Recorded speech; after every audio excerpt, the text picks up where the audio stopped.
Зохиолыг бичсэн Б. Үндэс суурь. Хүрээл. Уран зөгнөлт алал явдалт зохиол. Эм бүкэд бүтэн хувилбараар орлоо. 1-р хэсэг. Онгон зэрлэг байгалийн тэр хэсэг газар хүний хөл бараг хурж үзээгүй мэт онгон хэвээрээ өөрийн амьсгал хэмнэлээр оршин байлаа. Усны урсгал нарийн мөнгөн содол мэт мушгран урсаж чулуутай мөргөлдөх бүртээ тунгалаг дуу гарган шивнэх нь эртний үлгэр хүүрнэх мэт санагдана.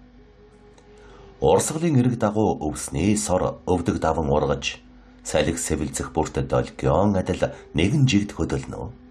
Ногоон өнгөн нарны гэрэлд солонгорон гялалзаж зарим нь цайваршаар зарим нь гүн ногоон туяа татах нүд баясган. Олон мянгаараа ургасан өндөр модод тэнгэр өөд тэмүүлэн сүндэрлэж тэдний бүдүүн ишнээс салаалсан мөчөр бүр дээр гүйцэд дэл бэлсэн хэдэн сая навчис шивнэлтэн хөдлөх нь далайн алсын давлгааг санагдуулна. Салхи хүлээлэг сэрчгэнхэд навчис зөөлөн хийсч хоорондоо шүргэлцэн намуухан чимээ гаргах нь байгалийн өөрийн аялгүй мэт. Нарны гэрэл мөчөр навчис дундуур шүүрэн орж газар дээр алтан толбод хээ үсгэн тэрхүү хэн салхины аясаар тасралтгүй хөдөлж амьтаа мэт харагдана.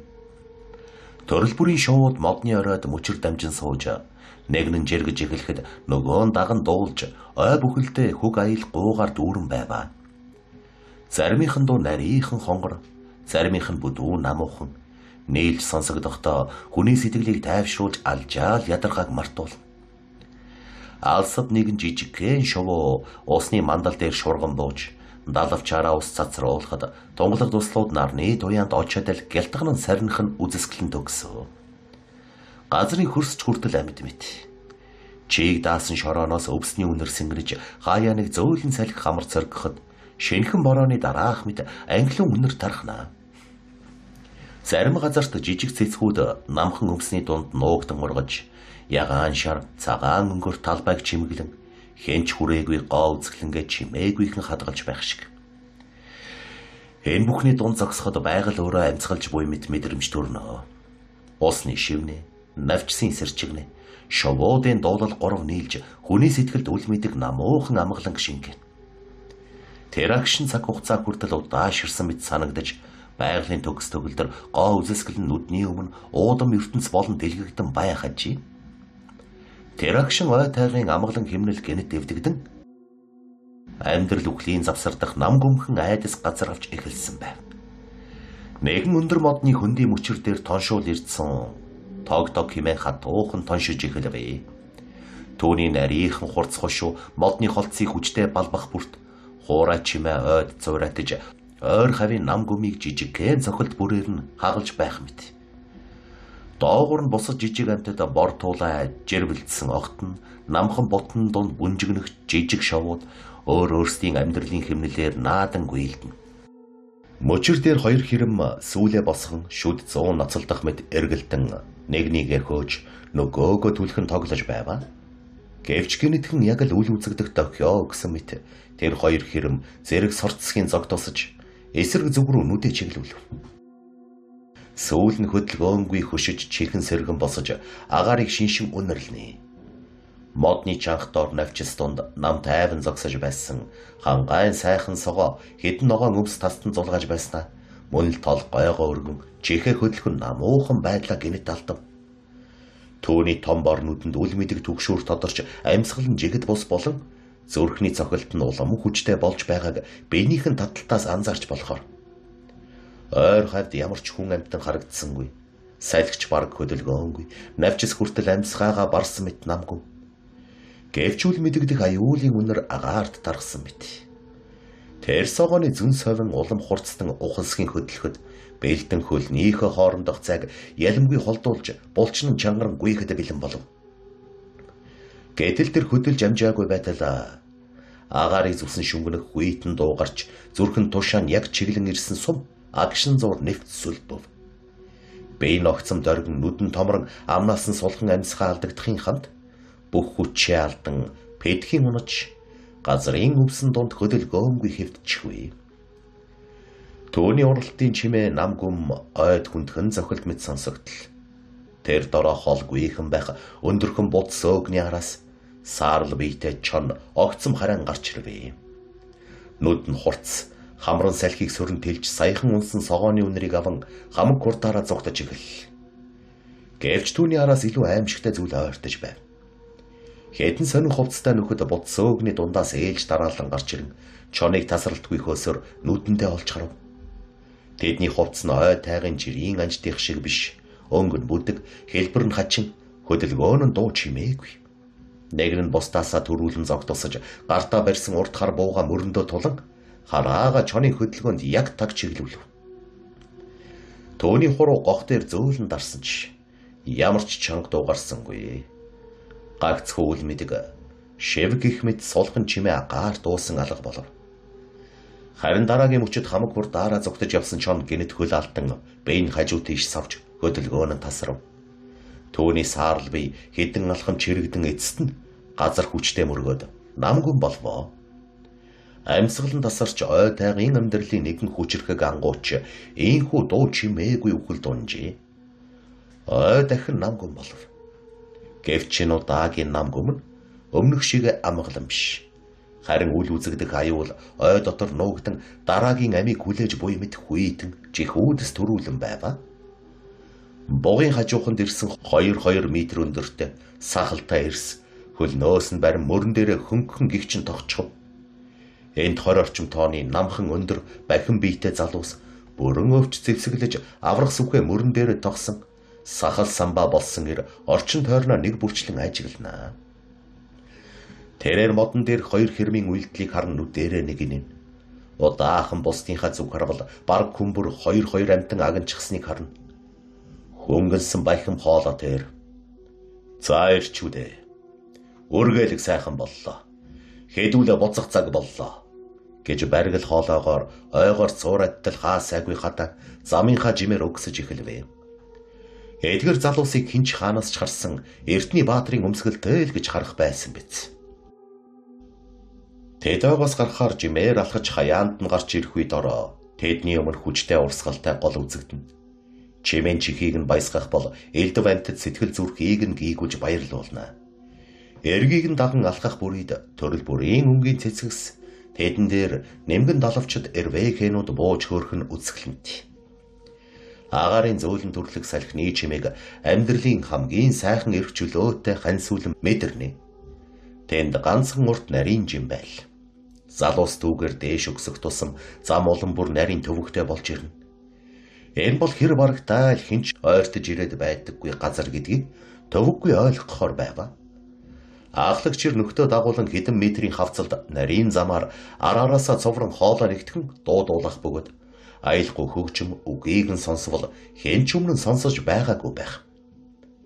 Хоолгүйхэн нэг агуйн замыг олж харан тийш шингээд орчихвол хэсэг түнэр харанхуй газраар бидэрч нөгөө талд нь гарч ирвэ. Хаашаач явсан алхах газартай байсан залуус энэ удаа яагаад ч мухардалд орсон сэлгэгдэл төрүүлэм үйл явдалд ороогдов. Тэд доош гүн хавцалтай газрын ирмэг дээр тулан гараад ирчихсэн дор бүрнээ биенийхээ өөдөөс чимээгүй ширтнэ. Тэдний толгойд зогсож байсан ахлагчир баруун тал руугаа хэд алхаад зогсов. Тэрээр 2 жил саарл өнгөтэй ижил хэлбэртэй хадны нэгийг гутлынхаа хоншоороор зөөлөн хавирвал гэнэтхэн яолох дуугарч нэг нь хүн болон хувирсан юм.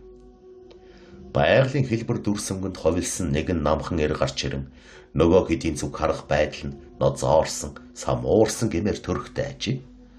Ундаж байсан нь тодорхой байсан юм. Залуу богино мөчөө сунгаж сунаж ившээ нөгөө хэдийнхээ зүг харан бүдүүн хоолой гарган нөгөө хэдийнхээ байдлыг ажиглан инээмсэглэв. Олд замаг ихтэй юу? Залуус минь. Та нарын буйнаар өнөөдөр бид ч сайхан мах итгэндэ. Гэтэл ахлагчир. Бидний агнсан амч ганцхан чиний ходоод руу орж ядагдас болж гарах нь холгүй байдаг биз дээ. Ийм жижигхэн биетэй байж яаж тийм их хоол идэж чаддаг байна? Чамаас гадна өөр хүмүүс бас байдаг гэдгийг чи лав мэддэггүй байх. За бойл доо ахлагч. Би ямар цадаж мэддэггүй авраг биет байгаа биш тий. Та яах гэж намайг ингэж байдаг юм? Яасан гомдчихсон уу? Үнэхээр эмзэгхэн залуу шүү. За хаалгааны гэв. Залуу ахлагчийн өгсөн тушаалын дагуу тэд хажуудаа байх том өхөр чулууг хамжин түлхэж эхлэв. Чулуу анхандаа үл ялэг хөдөлж, дараа нь газар шүргэн, хүндхэн дуу гарган айжмаар зайлагдсан холдов. Чулууны доороос гөлгөр олон жил салхи бороонд илэгдэн өнгөлөгдсөн мэт хавтан маягийн нэгэн чулуу ил гарч ирвэ. Тэр хавтан энгийн чулуу биш. Харин зориудаар засаж гийсэн мэт тэгшхэн төв хэсэгт нь хүний гараар алганы ихээ тодхон сийлэстэй байв. Ахлагч ураг шалхаж нэг агшин бодлогоширсан мэт зогсоод гарын алгаа яг тэр хээний дээр дарлаа. Хавтангийн гадаргуй хүйтэн атлаа үл мэдэг бүлээцэг шиг болж дараагийн мөчөд гайхамшигт зүйл тохиолоо.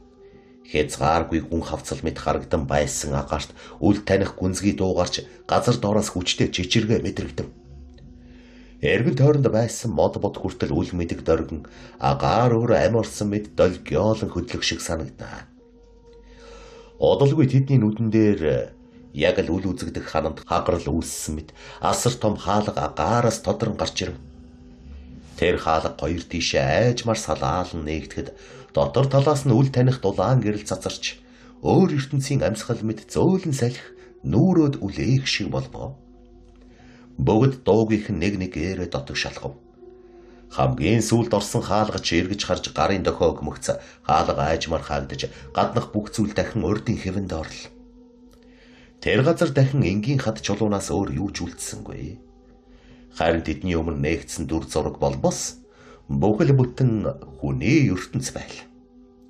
Дэлхийн гаднах ертөнцөөс бүрэн тус gaarlагдсан асар том хот айл тэнд оршин байна.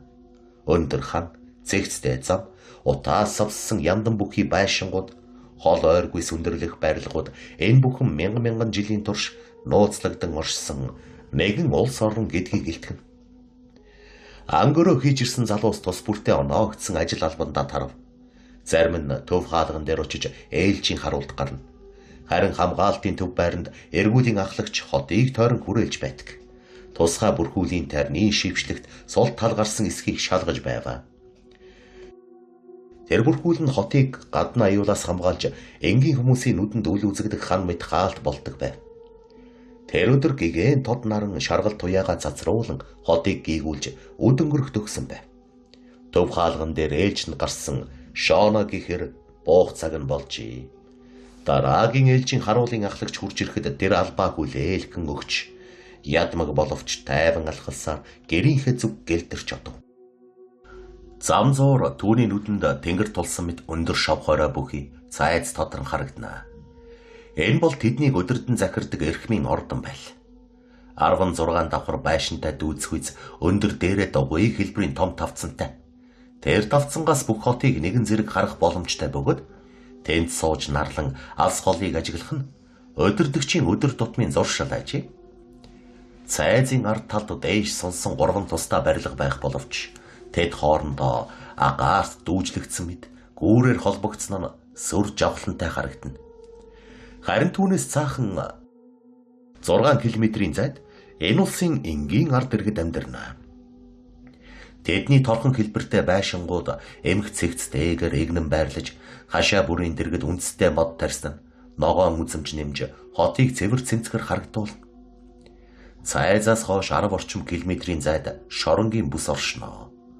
Хүнд ялтнуудыг газрын гүнд хордог бөгөөд 5 давхар хүртэл нь энгийн хүмүүс бус харин сүнс, зэтгэр, чөтгөр зэрэг ер бусын оршинлуудыг хорих зориулттай байв. Харин цайзын өмнө талд хагас километрийн зайд хүүхдүүдэд эрдэм мэдлэг олгодог сургууль оршино.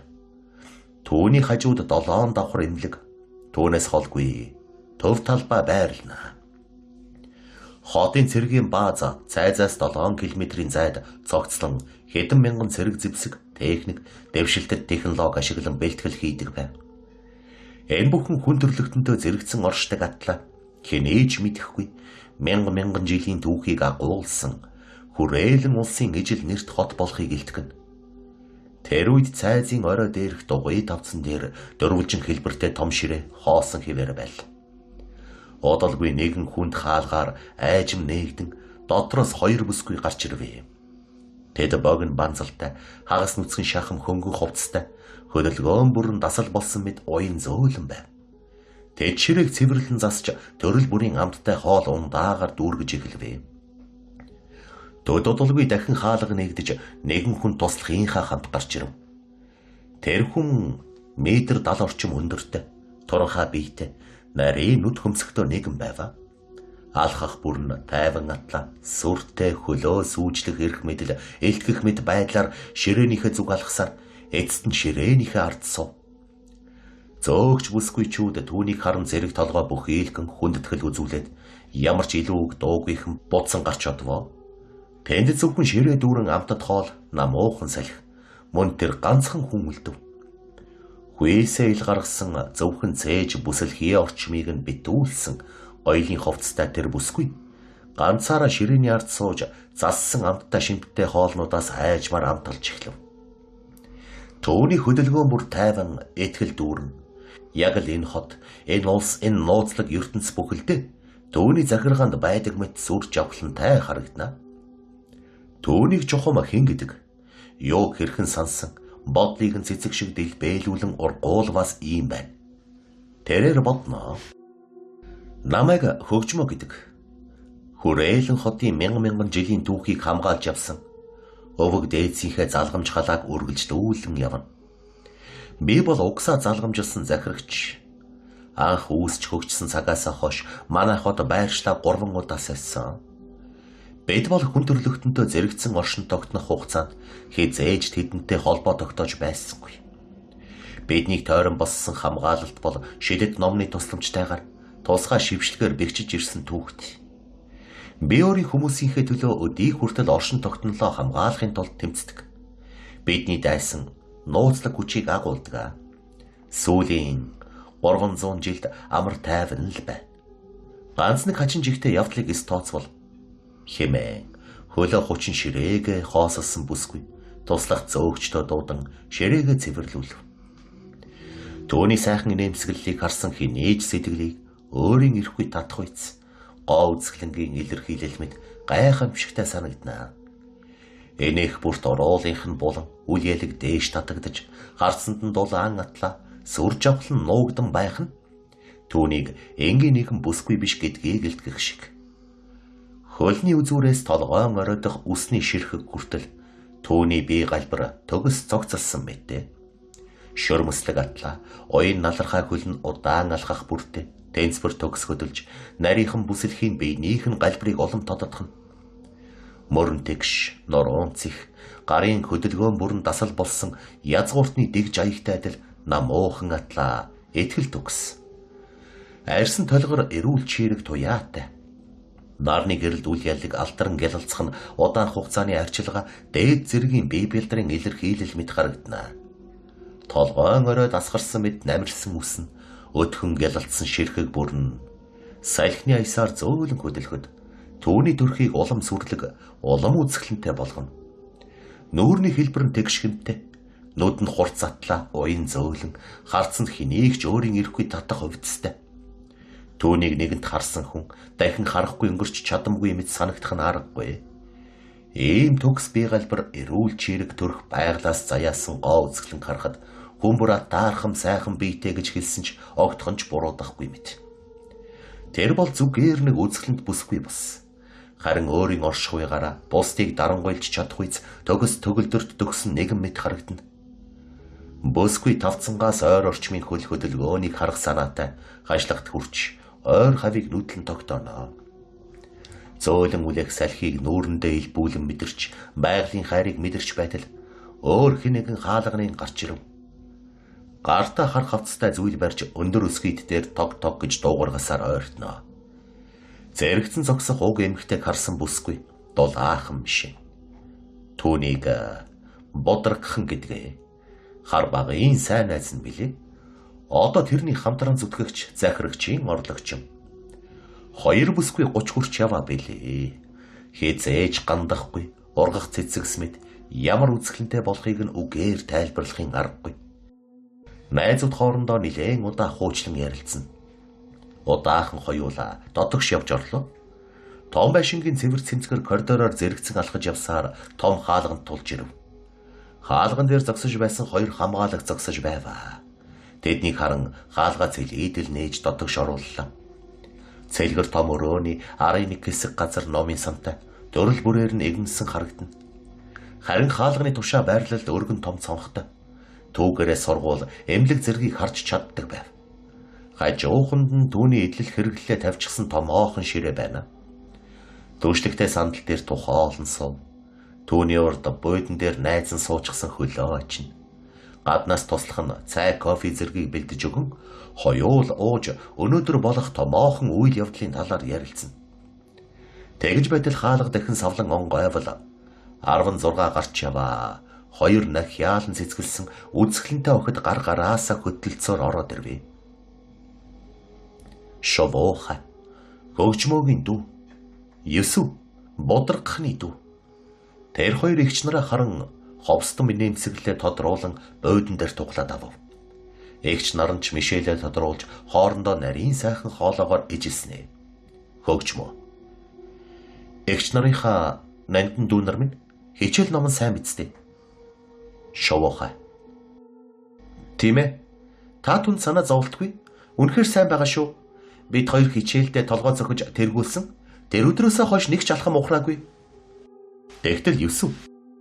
Бид 2 эгч нарынхаа бахархал дүүнэр байхыг маш их хүсэж явдаг учраас өдөр бүр хичээж явдаг гэдгээ хэлэх зүйтэй байх. Тэгтэл бодрогхон, хөөхөн бяцхан дүүгээ тэмрэн дух хазар дээр нь зөөлөн үнсэн. Та 2 төрсөн цагаас аал хойш эгч нарынхаа бахархал дүүнэр байсаар ирсэн шүү дээ. Зүрхэнд тодоос тод гэрэлтэх одууд минь хайр инэрлийн бэлэг тэмдэг болсон үзэсгэлэнт дүүнэр минь мөн шүү. Гэтэл Есүс. Миний эгч яруу найрагч болчихоо юу?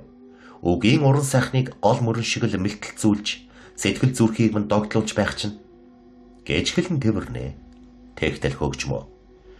Хэтэрхий хичээл ном гээд ядравда чөлөөт цагаа өөрсөддөө гаргах хэрэгтэй шүү. Гэтэл шовооха. Ойлголоо. Гэвэл эгчдүү 2 бие биенийхээ өөдөөс мишээ. Төдөө даагүй шовооха. Есүс 2 цайзаас гарлаа. Ангөрөнд явсан залуусыг толгойлсон хэр хөгжмөд болсон явдлын талаар тайлан өгөн өрөөг орхив. Тэгтэл бодрогхон. Уламжлал болгон олон зуун жилийн турш болох галын баяр өнөөдөр эхэлнэ. Чамайг энэ баярыг анх эхлүүлсэн тэр өдрийг би сайн санаж байна. Чи минь үнэхээр сандарч байсан санагдана. Гэхдээ л ард түмнийхээ удирдагч гэдгээ харуулж мэдрүүлж чадсан. Найз нь өөрсдийнхөө өнгөрсөн түүхийг сэтгэлдээ хадгалсан чигээр хайртай хүмүүсийн хамт энэ бүхнийг туулж мэдэрч явна. Чамайг болон 2 дүүгээ миний дэргэд уучраас л хорвоо ертөнцийг бардамтуулдаг хэмээн мишээ. Нарны гэрэл дэлбэгээ нисгэн цэцгэн дээр буусан цагаас хойш олон хоног үргэлжилсэн зөөлөн борооны туслуудад услуулсан учраас тэрхүү цэцгүүд улам өнгөрч амьдралын шинэ хүчээр дүүрсэн мэт тотхон харагданаа. Дэлбэ бүрэн шүүдрийн туслаар чимэглэгдэж нарны туяанд гялтхнан солонгорхон байгаль өөрөө баярт бэлдэж буй мэт сэтгэгдэл төрүүлнэ. Ийхүү нэгэн өдөр айжмар өнгөрч орой бүрий татах үед ойлрон өвөг дээдсийнхээ заншил ёсоор тэмдэглэдэг галын баяр эхлэх цаг айсвэ. Бөдөн тэргэл сар тэнгэрт мандах ёстойч өдхөн үүлэнд бүрхэгдэн хаагдсан тул үдшийн тэнгэр таг харанхуй болжээ. Тэр харанхуйн дунд энд тэндгүй түүдэх галууд нэг нэгээр асч эхлэх нь алсын одод газарт бууж ирсэн мэт үзэгдэнэ. Түүдэг гал бүрийн дэргэд ёслынхоо хувцсыг өмссөн залуус бүсгүйчүүд шэнхэн сурсан бүжгээ хийж гал дүлний гэрэлд биеийн хөдөлгөөн нь улам тодорч олны нүдийг баясгана. Галын дүл салхины аясаар ганцхан бүжигчдийн сүүдэр газарт урт сунаж наадам баярын уурамсгалыг улам хүчтэй мэдрүүлнэ. Хүмүүсийн тоо улам нэмэгцээр хотын өнцөг болон бүрээс эргэж цуглан баярын талбайг дүүргэж байгаа. Удалгүй нэгэнээр урагш гарч бүх хүнд сонсогдохоор чанга дуугаар зарлиг мэт тунхаглав. Тэрээр захирагч болон түүний орлогч 2 дүүгийнхээ хамтаар баярт хүрэлцэн ирж буйг мэдэгдэв. Түүний үгэд уусмагц хүмүүсийн дунд нам гүмхэн хүлээлт үүсэж бүгд нэгэн зүг анхаарлаа төвлөрүүлв. Тэр үед холоос хөгжим эгшиглэж эхэллээ. Хөгжмийн аялгау нам гүмийг зүсэх мэт хүчтэй бөгөөд сүр жавхлантай сонсогдно. 2 туслахаа дагуулсан ганган чамиг хувцастай нэгэн бүсгүй айж ухан алхсаар гарч ирвэ. Төвний хувцс галын гэрэлд гялалцсан гоо үзгэлэнг нь улам тодруулж байв. Хоёр талаараа жигд зогссон хэдэн цэрэг түүнийг хамгаалан дагалдаж алхаа бүрийг нь сүрлэг харагдуулна. Цэргийн баазаас жагссан олон цэрэг түүнд хүндэтгэл үзүүлэн хөгжмийн зэмсгүүдийг зэрэг тоглож эхэлвэ. Бөмбөрийн цогцолд үлээвэр хөгжмийн хүчтэй аялгау баярын талбайг дөргөн хүмүүсийн сэтгэлийг догтлуулна. Хөгжимд зориулан бэлдсэн сүрлэг сэнти суудал аль хэдийн засагдсан байлаа. Бүсгүй тийш дөхөн очиж намлаг хөдөлгөөнөөр тухлан суул. Тэрээр өөрт нь хүндэтгэл үзүүлж буй цэргүүд болон иргэдийн зүг гараараа үл ялагдах. Дараа нь гараа дээш өргөхөд хөгжим нэгэн зэрэг намжин хүмүүсийн дуу чимээ гэнэт тасарва. Тэр агшин цугласан олон мянган иргэд гартаа бамбаа барьсан байдалтай. Төвний зүг анхаарлаа бүрэн хандуулж нэгэн зэрэг нам гүн болов. Бүсгүй хоёр талд зогссон хамгаалагчид хөдөлгөөнгүй ураг шааширтан сүрлэг байдлаа хадгалсаар байв. Ноцсон асч чирчирхийн дуурах дүүдэх галын дөл бүсгүй нүдэнд тусах бүрт түүний сэтгэлд үл мэдэг таашаал төрж байгаа нь гарцнаас нь илт мэдэгднэ. Галын дулаан утааны үнэр хүмүүсийн догтлол энэ бүхэн түүний хувьд үе дамжин хадгалагдсан ариун ёслолын нэгэн хэсэг билээ. Төвний дэргэд өдрийн турш анги өрөөнөөс барьж ирсэн амьтдыг урьдчилан бэлтгэн модонд хүлж байрлуулсан байв. Тэдгээр амьтдыг ёслолын дагуу шарахаар бэлтгэж галын дэргэд өлсгсөн нь баярын зоог эхлэхийг хүлээж буй мэт харагдана. Галын дүл амьтдын биеийг элбэх мэт долги олж шөнө улам гүнзгий ирэх тусам баярын жинхэнэ утга учир эхлэх гэж буй гэлтгэнэ. Хөгжмөө. Хүрээлэн хотын ард иргэдээ та бүхэнд энэ өдрийн мэндийг хүргэе. Өвөг дээдсийн маань уламжлал болгон тэмдэглэдэг галын баяр эхэлж байна. Мянган жилийн түүхийг өртөөлн туусаар өдийг хүрчээ. Гадаад ертөнцийн хүмүүс бидний түүхийг огтхон ч мэдэхгүй. Цаашдаа энэ хэвээр байх болно. Харин бид тэдний түүхийг мэднэ. Тэднийг олон ч удаа аюулаас аварч байсан арвин баялаг түүхтэй. Бид өвөг дээдсийнхээ уламжлалыг хадгалсаар байх болно. За хүмүүсээ, найрагчсанг хүрээлэн улсын эв найрамдлын галын баярт өдрийг аз жаргал баяр цэнгэлээр дүүрэн өнгөрүүлээрэй. Бидний амьдралын цаашдын өдрүүд адал явдлаар дүүрэн байх болно. Хүрээлэн улс манд тугай гэж хэдэнтэй урайлан хэл. Хүмүүс бүгд зэрэг ам булаалтан хашгирна. Баяр ихэлсэн хойно захирагчдаа зориулан бэлдсэн зүйлс ард иргэд нь өгч урам хайрлана. Хөгжмөө хангалттай хөрөнгө мөнгө гаргасан учраас юм үзэж харах хүүхэд багчууд тоглох гээд уйдах нөхцөлгүй. Бүхэл шүнжэнгөө баярлаж агнсан амтны хишгээсээ төрүүлэн захирагчдаа байгалийн хишиг болгон дээжиг нөгвөө. Талархан гардан авч улаан галд болж утаа шингэсэн амтыг эдэс ширхэх бүртээ амтлан мэдэрнэ. Удаагүй хөгжим явж бүжгийн цаг боллоо. Шоуха их чиг авиран хамт баяр хөөр болон тэрүүхэн дэндээ бөөрөө донсолтол бүжнэ. Удаахан хоёр дүүн найзуудынхаа хамт тайзан дээр бие биенээ чөлөөд бүжгэнд дуудваа. Ёс тойл нүд хужирлам үзэгдлүүд болж энэд хөөр аз жаргалаар дүүрэн нэг шүн болж байв. Олон мянган хүмүүс үнэхээр сэтгэлээ сэрэгтэл баярлнаа. Хүрээлэн хот өнөөдөр дөргөтэй. Эдгээр хүмүүсийн дунд наргиж цэнгэх шовууха ямар их зугаатай байгааг харж болно. Бүжиглэх хөдөлгөөн бүр нэвслийн туйл гэлтэй. Дүүгийнхээ тэр их гэрэл гэгээг харж өөрийнхөө доторх түнэр харанхуй тэнгэрийг цэлэмтэл инээдэ цангинуулна. Удаагүй шовууха ихчийнхээ дэргэд ирэн чанга гихчин тэвэрнэ. Хөгжмөө дүүгийнхээ гараас хөтөлж бодрагхан Есүс хоёрыг дагуулсаар нэг тийшээ явв. Цамхагдах өөрийнхөө өрөөнд орж хоёр тавиуруудтай номнуудыг хоёр тийш хөдөлгөөд хананд нууц хаалга гаргаж ирвэ. Дөрвүүл тийш явж орсон хойно өрөө буцаад хэвэндээ орон нам гүм ноёрхов.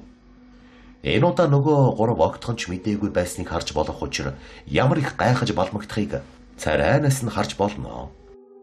Шовууха тодруулан асуух үед игч нь тодорхой мэдээлэл өгөлгүй дуугүй л байв. Амаа хамгаад игчтэйгээ зэрэгцэн гараас нь атгаж алхалсаар цэлгэр том өрөөнд орж ирлээ. Хөгжмөө хананд байсан зураггүй жаазан дээр дартал өрөөний голд тааз шаланд ижил хэлбэртэй мөнгөлөг хавтан бүхий зүйэлтэй гэрэл ижилсэн тусав. Яг л дээрээс доошо, доороос дээшээ урсгал мэт харагдана. Сонин содон гэрлийг нөгөө гурав ажиглан харж байтал хөгжмөө. Бидний нүүдлэж ирсэн байршил бүр дээр тодорхой газарт хүргэн шилжүүлдэг орон зай бий. Дүүмэн. Чамайг төрхөөс өмнө аав надад энэ тухай хэлж байсан. Зөвхөн гэр бүлийнхэнд мөн итгэдэг чухал цөөн хүмүүсийн мэдэх ёстой нууцуудын нэг. Өнөөдөр хамгийн чухал итгэдэг 3 хүндээ энэ нууцаа хуваалцахыг хүссэн учраас харуулах гэсэн юм. Гэтэл бодрогхон. Энэ яг юу юм бэ? Хөгжмөө. Зүгээр л мэдэр гэж гараа сунгав. Манай хэд тойрон зогсон нэгэн зэрэг шилжүүлэгч гэрэл рүү уусч орон алга болчихвоо.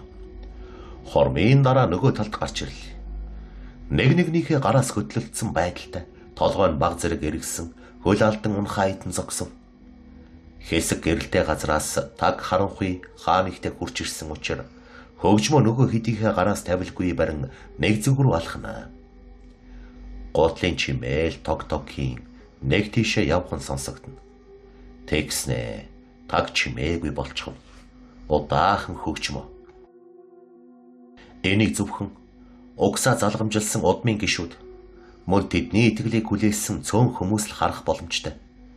Энэ бол бидний өвөг дээдсийн машид нандинг хадгалж ирсэн түүх шаштар. Ийн хилээд тэр гараа сунган харанд байрлах эрдний хийцтэй гэрлийг асаалаа. Бүүдгэр шаргал гэрэл асахад тэдний өмнө үргэлжлэх зам тодорч цааш гिचнэн урт үргэлжлэх нь үл мэдэгдэх гүн хонгол нүдэнд нь ил болов. Хонглын хоёр талаар хананд нэгээр нь зураг хөрөг хадаж эхлээс нь төгсгөл хүртэл энэ улсыг удирдах ирсэн хүмүүсийн түүх намтрыг нарийн сийлэн бичжээ. Зураг бүрийн доор нэр, онцаг, гавьяа зүтгэлийг нь чулуун дээр сийлж үеийн үед мартагдахгүй байхаар үлдээсэн нь илт. Харин тэрхүү зураг бүрийн ханны ард тухайн хүний шарил оршдог болохыг удирдагч тэдэнд намуухан дуугаар тайлбарлан хэлв. Зураг хөргүүдийн өмнө тэдний амьд ах уйдаа эдэлж хориглож байсан зэвсэг, гоёл чимэглэл, ном судар өдөр тутмын эд зүйлсийг нүдэнд харагдах газарт эмх цэгцтэй байрлуулсан байв. Нөгөө гурав энэ бүхнийг харан урдн зөвхөн түүхээс сонсож байсан өвөг дээдсийнхээ ариун дагшин газарт өөрсдөө л хөл тавьж ирсэнтэй сэтгэлэн догдолж дотор асар их бахархал түвж байв. Хонгол доторх агаар хүртэл онцгой. Намгүй матла сүрлэг мэдрэмж төрүүлж алхах бүр нь хүндэтгэл шаардсан мэт санагдана. Энэ хооронд хөгжмөө хонглын нэгэн болонд айж ухан дөхөн очлоо. Тэнд түүний аав ээжийн зураг хөрөг зэрэгцэн байрлаж тэдний амьд ах уйдаа эдэлж хэрэглэж байсан нарийн нандин зүйлсийг нэгэн хоосон авсанд болгоомжтой хийж хадгалсан байв. Тэрээр хаваас жижигхэн зул авч чимээгүйхэн асаалаа. Зул эндүл анивчин асахад аав ээжийнхэн зураг гэрэлд тодров. Тэдний нэмсэглэл яг л амьд мэт харагдана. Шовуухай эгчийнхээ дэргэд очиж аав ээжийнхээ зураг руу удаан ширтэв. Гэтэл эгчийнхэн нүрэнд саяхан тодорч байсан нэмсэглэл аажмаар бүдгэрч гэрэл гигэн сарниж буй мэт санагдав. Түүний нүдэнд гоник тодорч дотоод сэтгэлийг нь гүнзгий дурсамж эзэмдэн зовлонгийн бараан сүудэр үл мэдэг нөмөрч байх шиг. Шовуухай зөөлөн алхасаар эгчийнхээ дэргэдэр чимээгүйхэн сов. Тэгтэл хөгжмөө. Дүүгийнхээ зүг харснаа уг дуугаралгүй өөртөө наан энгэртэй тэвэрлээ. Тэрагшинд түүний нүдэнд нулимс цэйлэгнэж зөөлөн хацрыг нь даган чимээгүйхэн урсаж эхлэв. Дурсамж, гоник, хайр энэ бүх мэдрэмж нэгэн зэрэг зүрхийг нь базлан байлаа. Бодрогхон эсүү хоёр чимээгүйхэн дөхөж ирээд аав ээжийнхэн зургийн өмнө хүндэтгэл үзүүлэн нурууга хагас бүхийл. Тэдний хөдөлгөөн урдаа хүндэтгэл дүүрэн энэ газарт үгнээс илүү үйлдэл үнцэнтэй гэдгийг илэрхийлж байв. Хөгжмөө нулимсаа зөөлөн шудран арчаад хаанигтээс бэлтгэсэн жижигхэн хайрцаг гаргаж ирлээ. Тэр дотор нь өргөл барьц болгон тавих зүйлс анхны ургацын үр, анги өрөөнөөс авсан ариун ясны хилтерхий, мөн гэр бүлийнхээ дурсгал болгон хадгалсан жижигхэн эдлүүд байрлаж байв. Тэр эдгээрийг болгоомжтой гарган зураг хөргийн өмнө нэгээр нь өрж тавилаа. Зулын дүл үл мэдэг анивчиж хонглын гүн рүү сонсон сүүдрүүд хөдөлж байхаар нь энэ агшны гунигт боловч ариун мэдрэмжийг улам тодотгож байв. Шовуухай. Эгчээ. Би танаас огтхонч Ээж аавын талаар асууж байгаагүй. Надад хэлээд өгөөч, тэд ямар хүмүүс байсан юм бэ? Гэхэд хөгжмөө дүүгийнхээ зүг харан дулаахан мишэл тодруулан нүрийг нь гараараа зөөлөн тэмтэрч. Тэд хүний тэд болсон хүмүүс байсан юм. Би чамайг харах тоолонд ээжийн гигэн сайхан дүрийг харах шиг л болдог. Тийм гэж үү?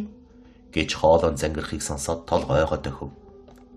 Чи бид хоёр эцэг ихийнхээ үргэлжлэл болсон хүмүүс. Чамтайгаа энэ хорвоогийн түүхийг бичнэ. Хоёулаа хамт байхад ямар ч зовлон ажраахгүй туулах болно. Чи миний зүрх сэтгэл ухаанаас ургах бодлын эзэн юм шүү дээ. Чамайг том болох тусам ямар үзэсгэлэнтэйгээр өсч торнохыг харах шиг дээдийн цэнгэл надад үгүй хэмэв. Шовуухай эгчийнхээ хажууд тулж ирэн энгэрт нь эргэлэн тонирхол. Эгч нар дүүгийнхээ сэтгэлийг хөдөлгөж бөөндөө нулимсандаа хутгалдан тэвэрлдэж хэсэг цаг өнгөрөөлөө. Дүү нар нь эцэг ихийнхээ талаар тийм ч сайн мэдэхгүй учраас товч тодорхой оновчтой тайлбарлаж өгвөө. Хэнч мэдэхгүй нууцлаг газартаа хэсэг байж дараа нь дээш гарцгаа. Хөгжмөөгийн ганц мэдэхгүй зүйл нь тэр шилжиж очдог газар чухам яг хаана байрлаж байдгийг. Дөрвүүлээ цамхаг дээр гарч хотын хүмүүсийнхээ цэнгэн баярлах зураглалыг нүднээ буулгаад эхэл сэтгэл хангалуун харагдана. Шовуухай Исүү хоёр цамхгаас холдохдоо найзуудынхаа бараг харсан даруй хамаг чангаараа бархин орилсоор тойрон бүжнэ. Хөгжмөө цамхгийн өөр нэгэн давхарт байрлах өөрийн өрөөний үүдэн дээрээд хаалгаа яархан хаж дотроос нь дүгчв. Гадаах чимээ айжмаар намжиж өрөөн дотор намгүм орчин бүрдвэ. Тэр зөөлөн орон дээрээ дээш харан хэвтээд хэсэг хугацаанд огт хөдөлсөнгүй. Таас ширтэн хэвдэх зуур бодол нь алс холын дурсамж хүндхэн мэдрэмж өөдрөө хөдлөгдөн анир чимээгүй орчинд ганцаараа өөртөөгөө үлдсэн мэт санагдав. Төдөлгүй тэр айжуухан өндийн сууж толны өмнө очин зогслоо. Өдрийн турш өмссөн зузаан ёслолын хувцас нэгээр нь тайлна. Бие суллан амраах мэт хөнгөрөв.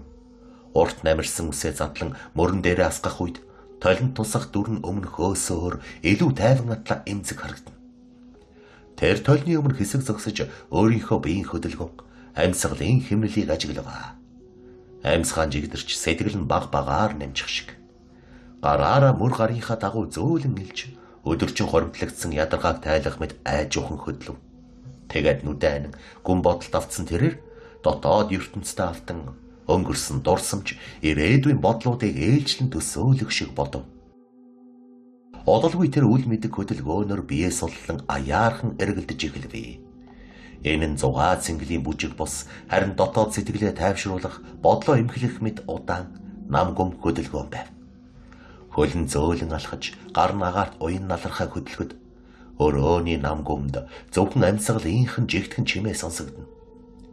Тэр агшинд хөгжмөө ганцаараа боловч ганцаардмал биш мэт санагдана. Өөрийн дотоод ертөнцтэйгөө нүүр тулж бодол сэтгэлээ зэгцлэх тэр намгүмээр түүний хувьд амралт тайтгарлын ховорхон мөчүүдийн нэг байл. Удаахан нүцгэн биеийн дээр нэмгэн зүйл нөмрөөд зөөлөн хүнжилтөй орон нүдэнв. Харин энэ зуурт галын баяр дээр олон хүн сүн түшнэ. Залуусын ил задгай бүжгийн цэнгүүн эхэллээ. Залуус галын баяраас холдоод өөр нэг газар чөлөөт бүжгийн тэмцээн зохиож галзуу баярлаж толгой төрүүгээ эргүүлээд ёстой балаа авч харагдана. Шовуу Исүү хоёр тэдгээрийг харан амттай ундаанаас суугаад тэдгээрийг ажиглана. Тайзан дээр бүжиглэх залуусын нэг шовуухайг харан бүжгийн тэмцээнд дуудав. Бүсгүй ээж татгалцсангүй. Харин ч баярлаж байсан юм. Хүмүүсийн голд гарч ирэн өөрийгөө бүрэн халахсан хувцаа тайлж хагас нүцгэн болчихов. Нөгөө хэдэн ч уула галтна. Тэр өөрийнхөө дэглсэн олон уян хатан бүжгүүдийнхээ нэгийг хөгжмийн хэмнэл уян налархаа биеийн халуухан байдалтайгаа зохицуулсан цагаас хойш тесрэлт хийж эхэлвэ. 2 дугаар хэсэг. Галын баяр бүтэн шүнжин үргэлжилж үүр цайхтай зэрэгцсэн олны хөл хөдөлгөөн аажмаар татарч талбайн чимээ намжин чингэрчээ. Шүнжин инээдхөөр дуулал хуураар бэлхэж байсан хотын төв талбай одоо ямар ч хог хаягдалгүй гайхалтай цэвэрхэн хэвээр үлдсэн нь эндхийн хүмүүсийн дэг журам ёс заншлыг л тэгнэ. Өчигдөрхөн галын дүл тэнгэр өөд бадарч баярын уухай нийжгнэн байсан энэ газар одоо нам гүмийн тэврэлтэд умбаж Өглөөний тунгалаг агаарт амьсгалж байв. Цамхгийн орой дээр алтан шаргал нарны анхны гэрэл тусах агшинд орчлон ертөнц айжмар сэрж эхэлвэ. Бүлээн салхи тал нутгийн хөндийгөр намуухан сэвэлцэж хөнжлөө нөмөрсөн мэт намун уужим диваажингийн хөндийн нутгийг элбэн өнгөрнө. Энэ ариун дагшин газар амар амгалан оршно. Эндхийн байгаль ердийн хүний нүдэнд тэр бүр үзэгддэггүй гайхамшигар дүүрээ. Төрөл бүрийн модод үл мэдэгдэх өнгөд өрстэй цэцэгс нуг талаар дэрлэн ургаж тэдний дунд юр бусын амтд сонин жигтэй шувууд эрх дураараа цэнгэлдэн наадаж элдв янзын дуу авайг их шиг л үлсээр шин өдрийг угтаж байв. Зарим нь болор мэт тунгалаг далавчаад илгэн агаарт эргэлдэж, зарим нь навчсын дунд нуугдан шивнэлдэх мэт чимээ гаргана. Энэ үеэр торхон хэлбэртэй намхан байшингуудын зарим айлын яндангаас утаа дээш суунаглан өглөөний анхны гал асааж буй гэлтэгнэ. Шөнийн жаврыг хөөн зайлуулах мэт утаа тэнгэрөө далгуурхан мушгирн дэгдэж нарны туяанд алтлаг өнгөөр солонгорч харагдана. Хотын захад байрлах цэргийн базаас ахлагч хэдэн цэргийн хамт ээлжээ солилцохоор хаалганы зүг алхлан явж үзэгдэнэ. Тэдний алхам жигд хөдөлгөөн нь сурсан зангаар нь нэгэн хэмд давтагдана. Толгойд нь яваа нэгнийг нь зуслан гэдэг.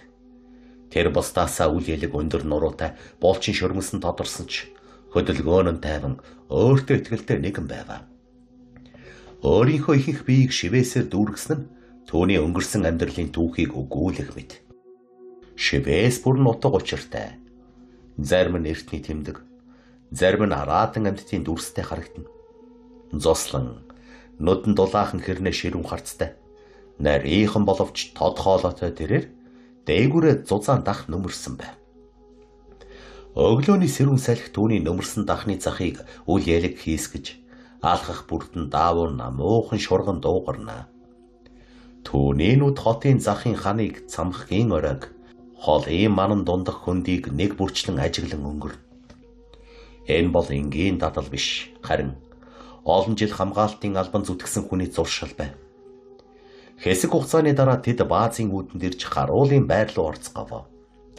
Шөнийн ээлжинд байсан хамгаалтын хяналтынхан аль хэдийн ядарсан байдалтай буцаж ирсэн хүмүүстэй байраа сольж ар гэртээ харахаар зэхэж байв. Зарим нь дуулга, зэвсгээ тайлж, зарим нь халуун цай унгаар намуухан ярилцсан. Зуслангийн хяналтын байрны төв хэсэг рүү алхан орж ирвэ. Түүний алхам шалан дээр жигдхэн дуултаж өрөөний доторх намуухан чимээг үл ялэг эвтэн. Тэр ширээний ард зогсон шөнийн ээлжийн тэмдэглэлүүдийг нэг бүрчлэн гүйлгэн харах зуур дотроос хэнийгэн хаалга зөөлөн нээсэр гарч ирв. Хаалганы завсраар гарч ирсэн тэр хүний царайд ядарсан дүр тодрон үзэгдэнэ.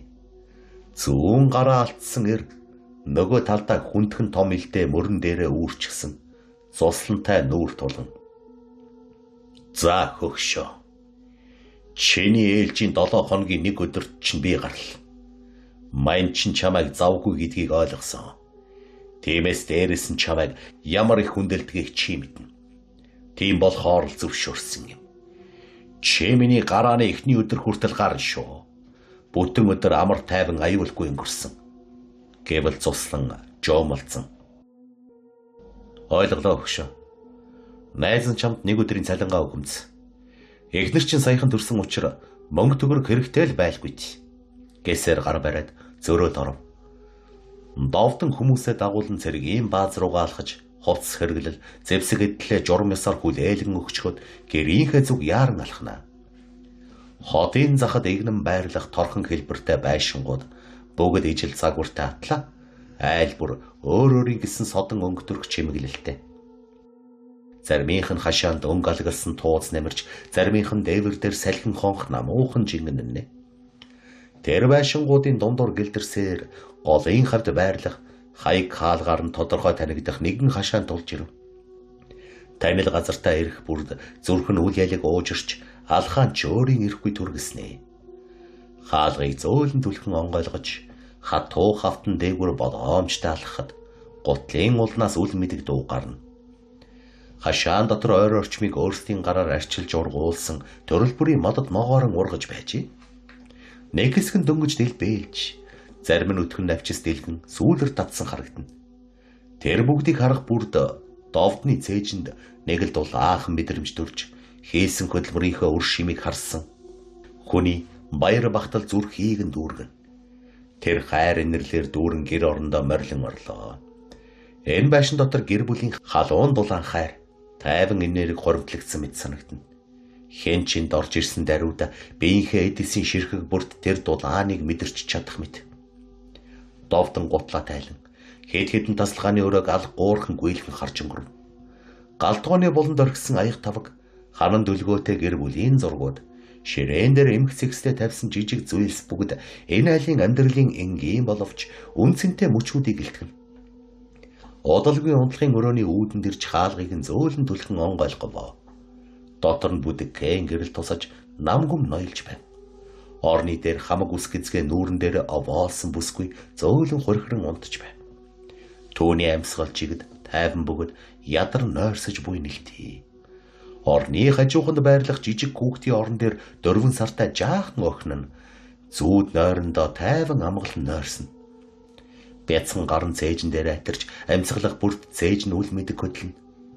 Довдон орны захад зөөлөн сухад матрас үл ялэг хотоож хөдөлгөөнийг нь бүсгүй мэдэрсэн бололтой. Тэр нүдэ айжмаар нэж нойрмог харцаар нөхрөө ширтэв. Хэн болохыг нь харж өөрийн халуун дулаан сайхан нэмсгэллээ үзүүлэн өндийх гэтэл залуу болиулан. За зүгээр дээ амар. Би галтгооны өрөөнөөс ходоод руугаа ганц 2 зүйл шидчихэд нөгөө өрөөнд орж амарлаа. Миний 2 гүнж сайхан амраад ав гэж хэлээд уруул дээр нь үнсээд гэзгийг нь засан гараад явлаа. Хөрөөлөн хотын залгамжлагч цамхгийн ховын өрөөнийхөө орон дээр хөнжлөө дээгүүрээ нөмөрчихсөн сэрүүн хэвтнэ. Төдөлгүй хөдөлгөөн хийж хөнжлөө хуулж бүсгүй тайлбуун төрхөө янзлаад ховцлаж хаалганыхаа дүгжийг нээж гоо сайханд анхаарлаа хандуулав. Хөөчмө цамхгийн тавцан дээр гарч ирэн орчин тойрноо харуултан сэргэнэ. Өнөөдрийн ажлаа хийж эхлэхээс өмнө амт шимт чанарыг мэдрэхээр өглөөнийхөө зоогийг бэлдүүлэхээр хувийн тоогоочдууд нь хөнгөн шингэн амттан шимттэн өөрийн идэх дуртай бүхнээ бөөгнүүлэн хэлж дууссан хонь толгоогоо дөхөн гараад явв. Сургууль эмнэлгийн гадуур хөл хөдөлгөөн нэмэгдсэнийг харнаа. Шувууха ганцаараа эгчдэрээ ирлээ. Тэднийг өдрийг таата сайхан мэдрэмжээр эхлүүлсэн учраас хоёул цайлахыг хүсч дотн мэдрэмжээр яриа хөрөө болж байхад тоогоочд ширээ засна. Шувууха баярсан талархснаа илэрхийлэн тоогоочд хүндэтгэл үзүүлэн гарч яв. Шувууха Өрөөлдөр сургууль дээр унжих байхаа. Тааж завч хөлөө багтай. Хэр барагтаа тохироо бүрдэж уулзаж чадахгүй биз. Хэтэрхий их. Битгий өөрийгөө ядраагараа дүмнэ. Би зүгээрээ таалахарын сэтгэлээ багч хэлээгээрээ надаас илүү та оюуны ядаргаа ихтэй ажил төлөх хийдэг штт. Ингэж анхаарал тавих дүүтэй байх үнэхэр сайхан шүү. Химээ мишэнэ. Хоёул тэрүүхэндээ тастаас инээлдэж төдөлгүй өглөөний цай өндөрлөв. Шувууха өрөөнд орж хичээлийнхээ хувцсыг өмснө. Гой сайхан гангана толиндоо харсан шиг байж байтал гаднаас Есүс бүх зүйлээ бэлтчихсэн бэлэн болчихсон орж ирэв. Есүс "За гүнжээ. Хичээлийн цаг тулчихсан байна. Чи намайг удаан байна гэдэг. Тэгсэн хэрнээ өөрийгөө хардаа." "За би удахгүй боллоо." хэмээн бүрэн хангагдсны дараа охин найзынхаа гараас сугдан цайзын цахилгаан шатаар бууна. Сургуулийнхаа зүг алхаж байтал хонх жингэн дуугархыг сонссон 2 чихэн сорцгий. Шувууха хоцорчлоо гэсээр гараас натгсаар сургууль руугаа яваад оров. Нэг л тийм хүйтэн царайтай айдас төрүүлмэр эвгүй жижүүр эмхтэй хөндөй хоолоогоор "Хэдэн минут хоцорсноо мэдэж гин үү?" гэтэл Есүс "Уучлаарай. Дараагийн удаа хоцрохгүй" хэмээн намуухан хэлээд хоёул толгойгоо унжуулан гараа урдаав нь номхон загсна. Жижүүр эмхтэй хоцорсон тухай бүртгэж авсан болохоор дараагийн удаа энэ үйлдэл чинь давтагдвал чанга хатуу шийтгэлтэй гэдгийг сана. Өмнө нь хизээч хоцорсон үйлдэл гаргаж байгаагүй учраас дэвтэрт цагийг чинь бичлээ хэмээн хэлээд толгойгоо дохвол хоёул баярлан гүйсээр шатаар өгсөн. Сургуулийн гаднах энгийн төрхийг хараад дотор нь ер бусын ертөнц нуугдахыг хинч төсөөлөхгүй. Харин босгыг нь алхаж ормогцол жирийн нэгэн сургуулийн барилга биш. Үе үеийн дурсамж түүхийн амьсгалаар дүүрсэн амьд орон зай мэт санагдана. Сургуулийн хан тааз үнэхээр содон хэв маягийн шийдэлтэй. Энгийн шулуун цагаан ханны оронд давхар өнгийн зөөлөн шилжилттэй. Хаяа эртний бичээс шиг хээ угалз сүлжилтэн татагдсан харагдана. Тааз нь өндөр, номон хэлбэртэй бөгөөд өглөөний нарны гэрэл том шилэн цонхоор нэвтрэн ороход ханан дээр хээ угалз амилж усан долгио адил намуухан хөдөлж буй мэд сэтгэгдэл төрүүлнэ. Зарим хэсэгт таазнаас унчсан гэрлүүд жирийн дэнлүү биш. Харин болор мэд тунгалах бүр хүлтэй, асаах бүрдээ дулаан шаргал туяа цацруулан орчныг үл мэдэг эд шидийн өнгөөр бодож орхино. Хонглын урд ханнууд дагуу үе үеийн захирал багш нарын зураг хөрөг эгнэн байрлсан байхагаад зүгээр нэг зураг өлгөөтэй бос тэдний амьдралын түүх шаштар тайга хамт зураг харагдана. Зарим хөргөн тосон будгаар зурсан мэт зузаан давхрахтай. Нүд нь яг одоо жажиглаж буй мэт гүн ширүүн харцтай. Заримийнхэн дор бичсэн тайлбар бүдэгхэн алтлаг үсгээр сэлгдэж цаг хугацааны урсгалд баг зэрэг илэгдсэн нь уламж үнцэнтэй харагдуулна. Хонглоор алхах бүрд тэр хөргүүдийн дэрэг дүр өнгөрөхдөө сурагчид өөрийн ирэхгүй алхаагаа удаашруулж нэг л хүндэтгэлтэй хандах мэдрэмж төрнө. Зарим болонд жижигхэн шилэн хорго байрлсан байв. Дотор нь сургуулийн эртний эд зүйлс хадгалагдана. Хуучны бэхэн үзэг, шаарлсан дэвтэр, анхны төгсөгчдийн гар бичмэл, үе үеийн тэмцээн уралдааны медаль, дог дарцаг нь өнгөрсөн цаг хугацааны дурсамжийг амьлуулж буй мэт.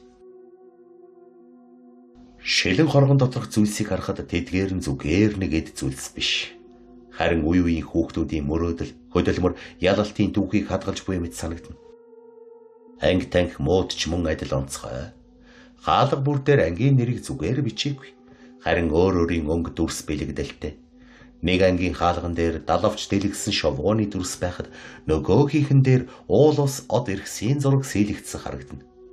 Дотор нь ормогц ханнуудыг сурагчдын бүтээлээр чимгэлсэн байх бөгөөд зарим зураг нь жирийн хүүхдийн зургаас илүүтэй бараг мэрэгжлийн уран бүтээлчийн бүтээлмэд нарийн хийцтэй байна. Номын сан нь сургуулийн хамгийн нам гүм хэрнээ, хамгийн сонирхол татам хэсгээ. Өндөр тавиурууд тааз руу тултал өргөдөж шаттай тавцангаар дээш гарч ном авах боломжтой.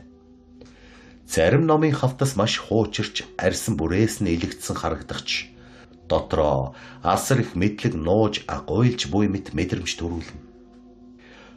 Өдрийн тод гэрэл цонхоор тусахад тоосны жижиг ширхгүүд агаарт хөвгөн ододын тоос мэт гялалзан харагдана. Спорт зал хүртэл өөрийн гэсэн онцлогтой. Ханын дээд хэсгээр үе үеийн аваргуудын нэрс ялалтын агшны зураг бүхий урт тууз адил чимэглэл татсан байх бөгөөд тэр бүрд сурагчдын уухай баярын дуу чимээ хананд шингэн үлдсэн мэт мэдрэгдэнэ. Алхах бүрт шалн үл мэдэг цуурайтаж өнгөрсөн олон жилийн хөдөлгөөн хөлс хүчийг сануулах мэт. Энэ сургуулийн доторх орчин бүхэлдээ нэгэн амьд музей шиг атлаа. Өдөр бүр хүүхдийн инээд дуу шууганаар дүүрдэг. Энд хан бүр, болон бүр таасны номон бүр өөрийн гэсэн түүхтэй мэт. Шинээр орж ирсэн хэн боловч ихэндээ гайхан зогсож, дараа нь үл мэдэг догдолж, эцэст нь энэ орон зайд өөрийн мөрийг үлдээх хүсэл төрхн гарцаагүй. Энэ хооронд хоёр найз ангийнхаа хаалгаар шагаж, багшийн ширээнийхээ хүн бие үгийг нүдэрээ бүртгэвэл байхгүйг мэдээд санаамар явж орцгоов. Харин сурагчид суудалтаа суучихсан жигж өгхийн. Хоёр найз өөр ширээнд суудаг байна. Шувуухай хамгийн ихний ширээнд гараад ирлээд нүд айнсан залуутай хамт суудаг. Охин түүнийг тохоогоор нэг явраад. Сул дараа сэрэрэ. Энд ингэж унтах байсан бол яах гэж ирсэн яа? Чээл надад сул дараа гэж хоч өгсөн. Ганцхан чийл тэгж дууддаг. Хэрвээ бусад хүүхдүүд намайг ингэж дуудвал зүгээр өнгөрөхгүй гэдгийг мэдэн биз. Энэ нэрэндээ дургуйч мэдэлгүй ч. Зүгээр л чамайг уурлуулах гэж ингэдэг байхгүй юу? Хэрвээ чи надад хүсвэл хож өгч болно штэ. Би дуртай хүлээж авна. Гой нэр толгойд орж ирвэл хэлнэ гэв. Шувуухай Исүү хоёртой нийлдэг цөөхөн хідэн найзууд бий. Шувуухай бүгдд нь хож өгсөн. Түүний архан талд суух үргэлж баяр яриа хөөрөөтэй хийх үйлдэл бүр нь үнэхээр хөөрхөн мэдрэмж төрүүлдэг учраас өхөөрдмөө гэж гочилдог. Энэ хооронд ихний хичээл түүх байлаа. Заах багш нь ч орж ирэв. Зузаахан хавцтай номыг ингэртэй барьчихсан, цагаан өнгийн даашин зөмсчихсэн, улаан өнгийн дүүвэлтэй 30 гарсан хэрнээ 18 настай гэмээр харагдах үзэсгэлэнт цэцэг нэмсэглэлээ цацруулан орж ирвэл ангиараа уула галдан шогширч гой сайхныг нь гайхан магтацгаав. Баярсан талархснаа илэрхийлэн өнөөдрийнхөө сэдвийг үзнэ. Багш. За манайхан. Өнөөдрийн сэдв. Бидний мянган жилийн түүхийн хуудсанд улаанаар тэмдэглэгдсэн заналт дайсныхаа талаар өгүүлэх болно. Гэхэд сурагчид өөрсдийн мэдхийг хүссэн зүйлээ ам бол аалдан асууцгаан. Нэг хүүхэд гараа өргөсөн нь ургамал байв. Багшаа.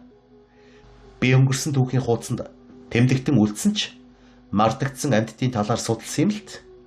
Хүлэг дараатан, сүүлэн алуурчин, цахирмаа, сохор гэх мэтээр дуусахгүй юм билээ. Гэтэл багш. Тэр үнэ бидний өнгөрсөн түүхийг бурантаглаж бозрлсан эдгээр хачин зүс царайтнуудыг түүхийн хуудсанд хараар тамгалан үлдээсэн. Гэтэл юусэн. Гэхдээ багшаа эднэр хэрхэн бий болсон талаар ямар ч мэдээлэл байдаггүй. Хор хохирлын хэмжээг л тогтоож байсан байх. Гэтэл шувуухай.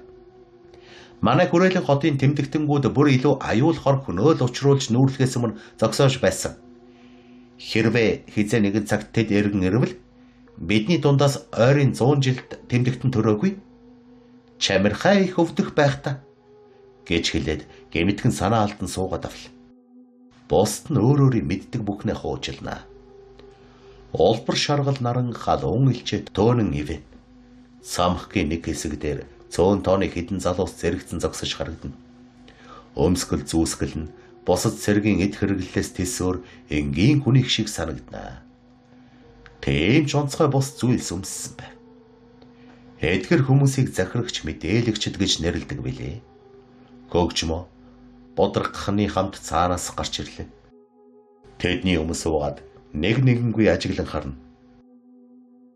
Хүрээлэн хотоос цөөхөн тооны хүмүүс миний албан ёсны тушаалын дагуу тэд нар хүмүүсийн ертөнцид нэвтэрдэг. Сар орчмын хугацаанд тодорхой мэдээллийг шуудангаар илгээдэг. Дараагийн цувааны хүмүүс та нар байх болно. Болгоомжтой байж амжилт хүсгэн зүйтэй. Хүмүүс аюул болохгүй ч бидний хамгаалтаар нэвтэрч чадахгүй. Сүнс дээр чөтгөр элдв далд ертөнцийнхэн бидний үнэрийг авахаараа ангуучлаад эхэлдэг. За одоо та бүхэн явж үүргээ биелүүлэхээр явцгаая. Гэхэд нөгөө хэд нэгэн зэрэг тангараг өргөн хүндэтгэл үзүүлэн бүхийсээр гарч явав. Одоо шоронд хоригдох хоригдлуудын хугацаа дуусч цээрлэлээ хүртэх цаг болж. Цаг алдаад явах. Алив хамтдаа шорон явцгаая. Гэд гадуураа ямар нэгэн нөмгөн хувцс нөмрөөд цамх газ гарвал хоёр хамгаалагч нь бараад нь зогсноо. Шоронгийн зүгхүрг хунаа ирэхээр нь сууж цааш явсаар хаалган дээр нь тулан очив. Шоронгийн захирагч Гэсэр гих намхан залуу захирагчийг хүмүүсийнхээ хамт хүлээж авна. Цээрлэл хүртэх байранд оруулж ханны ард суудал засч өгөв. Гэсэр өөрийн хүмүүсээ захиргаадж шоронгийн өрөөнүүдээс хоригдлуудыг зөөж авчрах бол эхний зүйл бол улаан сүнс. Тойрогч шөнөөр нэвтэрч олон тооны харуулуудыг хөнөөж хэдэн мянгаар хүмүүсийг сандарган үеимэн тарьсан хэрэгээр 20 жилийн ял онож өнөөдөр бүр мөсөн цаадлах ёстой байваа. Гэсэр хүрээлэн хотын дэг журам хуулийн дагуу чамайг бидэнд занал хийлж хүн амтан хохироосон хэрэгээр 20 жилийн зовлонд шүүлтүрт хорж дахиж хэнч болж төрөхгүйгээр цаазаар авч байна. Эцсийн үгэ хэлж болно. Гэхэд улаан сүнс хэмээх хүн бусын төрхтэй хүйтэн дуу хоолойтой үхээр бүсгүй суух хан руу гөлийдэл ширтэж зэвүүнээр инээ.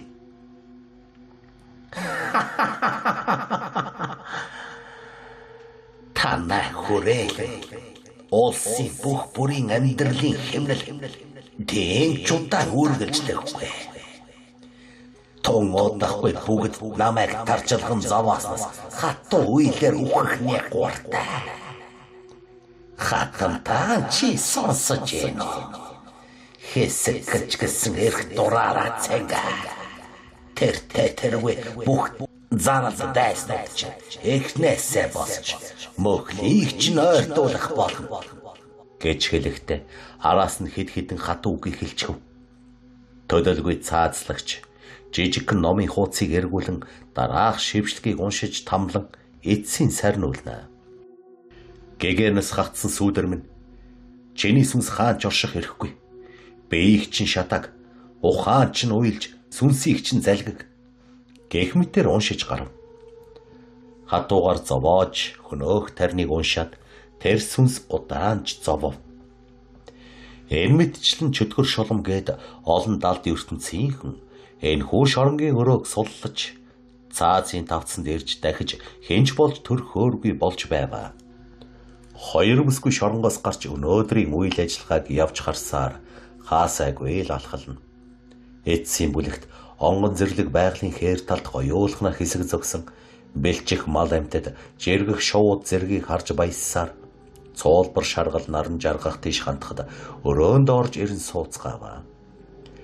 Цэргийн болон босод хүмүүсээ дуудан хуралдуулав. 3D газрын зургийг нэгд нэгэнгүй харж судалнаа. Тойргийн хамгаалалт сайн байх нь тод үзэгдэнэ. Ямар нэгэн тарин шинээр унших шаардлагагүй байв.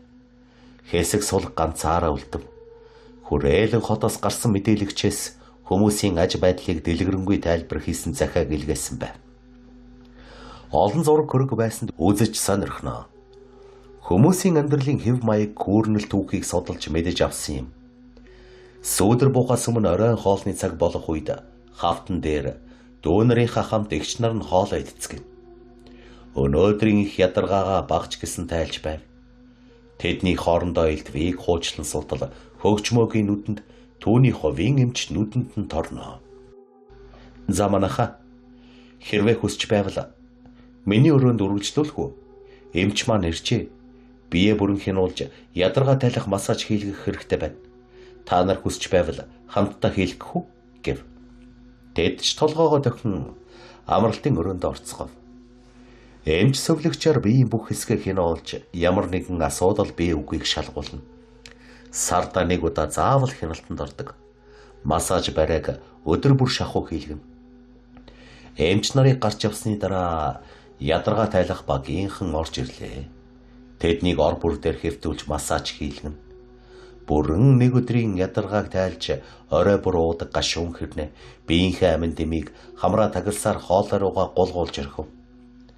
Араас нь чихэр жимсгэн өмхэд гашуун амтыг нь дарж гайгүй болгоно. Хоёр дүүн тэднийг удаахан орхин хийх ажилтай болсон гэж хэлээд гараад явлаа. Хоёр найз амралтын өрөөнөөс гарч хөгжмөөгийн өрөөнд орж ирэв. Будрагханд өөрийнхөө гоёл зүйлслээс үзүүлж харуулж орон дээрээ суув. Миний найзад таалагдах гоёл бий бол авч хэрглэж болно. Надад ч миний хэрэглээгүй маш олон гоёлууд бий. Чамд үнэхээр баярлалаа. Ойрын хугацаанд танай өрөөнд орж ирээгүй өнгө орчихсон гэмээр болчихж. За, чи гурвал хансан биз дээ. Гэхэд бодрогхон найзынхаа дэргэд сууж түүнийг нэг л тийм өөр болсныг харсан ч хараагүй юм шиг царайлва. Үзэсгэлэн цэцэг минь өнгөө гундаах гуниг чамайг дарахыг ажиллаа. Юунаас шалтгаасныг онож хэлэх гэхээр аманд багтахгүй. Өнөөдөр чи надтай хамт миний дэргэд унтчих тэхүү.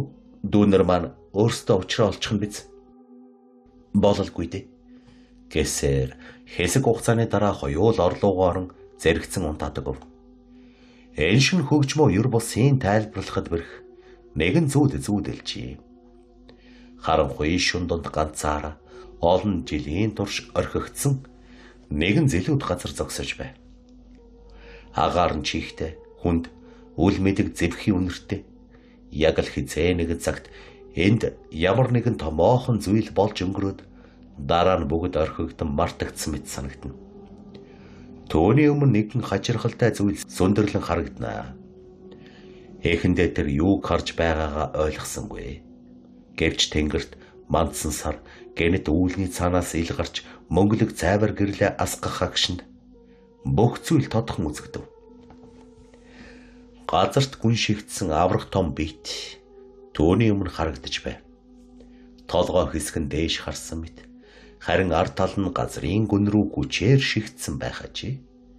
Тэр нь яг л тэнгэрээс онож ирээд газарт хагас болуулсан аврах том агуулах эсвэл үл мэдэгдэх төмөр бит харагдана. Гадаргуун жигд бос энд тэндээ ан цав гарч харлсан тол бүүснэ нь олон жилийн өмнө унаж цаг хугацаанд идэгдсэн сэтгэгдэл төрүүлнэ. Ойр хавьд ямар ч мөр, ямар ч хөлийн улмөр байсангүй. Тэр зүйлийн эргэн тойронд битүү өндөр ургасан шигүү ай модод хар мэт хүрээлжээ. Навчсан сарны гэрэлд мөнгөлөг туяа татан гялалцаж салхи огт хонч үгүй атал хаяал үл мэдэг шурган дуугарах шиг сонсогдно. Тэр ой дунд амьд зүйл байхгүй мэт намгүм ноёлж байв. Гэтэл гэнэт тэр авраг биетийн дотор талаас ямар нэгэн зүйл хөдөлж эхэлвэ. Эхэндээ үл мэдэг чичир хийлэл мэдрэгцэн мэт санагдав. Дараа нь дотор талаас нь хэнэгэн эсвэл ямар нэгэн амтан гарах гэж тэмүүлж буй мэт төмөр хятнах чимээ гарч дотор нь юм цохиж байгаа мэт бүдэгдүү сонсогдов. Тэр зүйл яг л удаан хугацаанд хоригдсон амтан суллагдах гэж тэмцэж буй мэт санагдана. Хөгжмөө амьсгалаа төгжин хөдөлгөөс юм зогссоор байв. Төвний зүрх хүчтэй дэлсэж, чихэнд нь өөрийнх нь зүрхний цохилт тод сонсогдно. Гэвч хөл нь газарт хадагдсан мэт огт хөдөлж чадсангүй. Тэр үед өөр нэгэн зүйл нүдэнд нь өртөв. Ойгоос нилээн зайтай, өөр нэгэн газар дороос юм сүйтлэлцэн өндөөх шиг болов. Эхэндээ бүдэгхэн сүудэр мэт харагдсан ч удалгүй. Сарны гэрэлд илүү тодрон гарч ирвэ. Яг л газраас ямар нэгэн зүйл дээш тэмүүлэн гарч ирэх гэж буй мэт боловч тэнд ч бас ямар ч мөр, ямар ч хөдөлгөөний улмөр байсангүй. Бүх зүйл дэндүү намгүм, дэндүү хоосон байлаа. Тэр ганцаараа хоёр талаас нь үл мэдэгдэх зүйлс амьлан босох гэж буй мэт тэр орчинд зогсож байв. Хөгжмөө хөдөлгөөнгүй зогссоор юу болохыг хүлээх мэт ширтэж байтал гэнэт араас нь хүэтэн салхи сэвэлзэх шиг болвоо.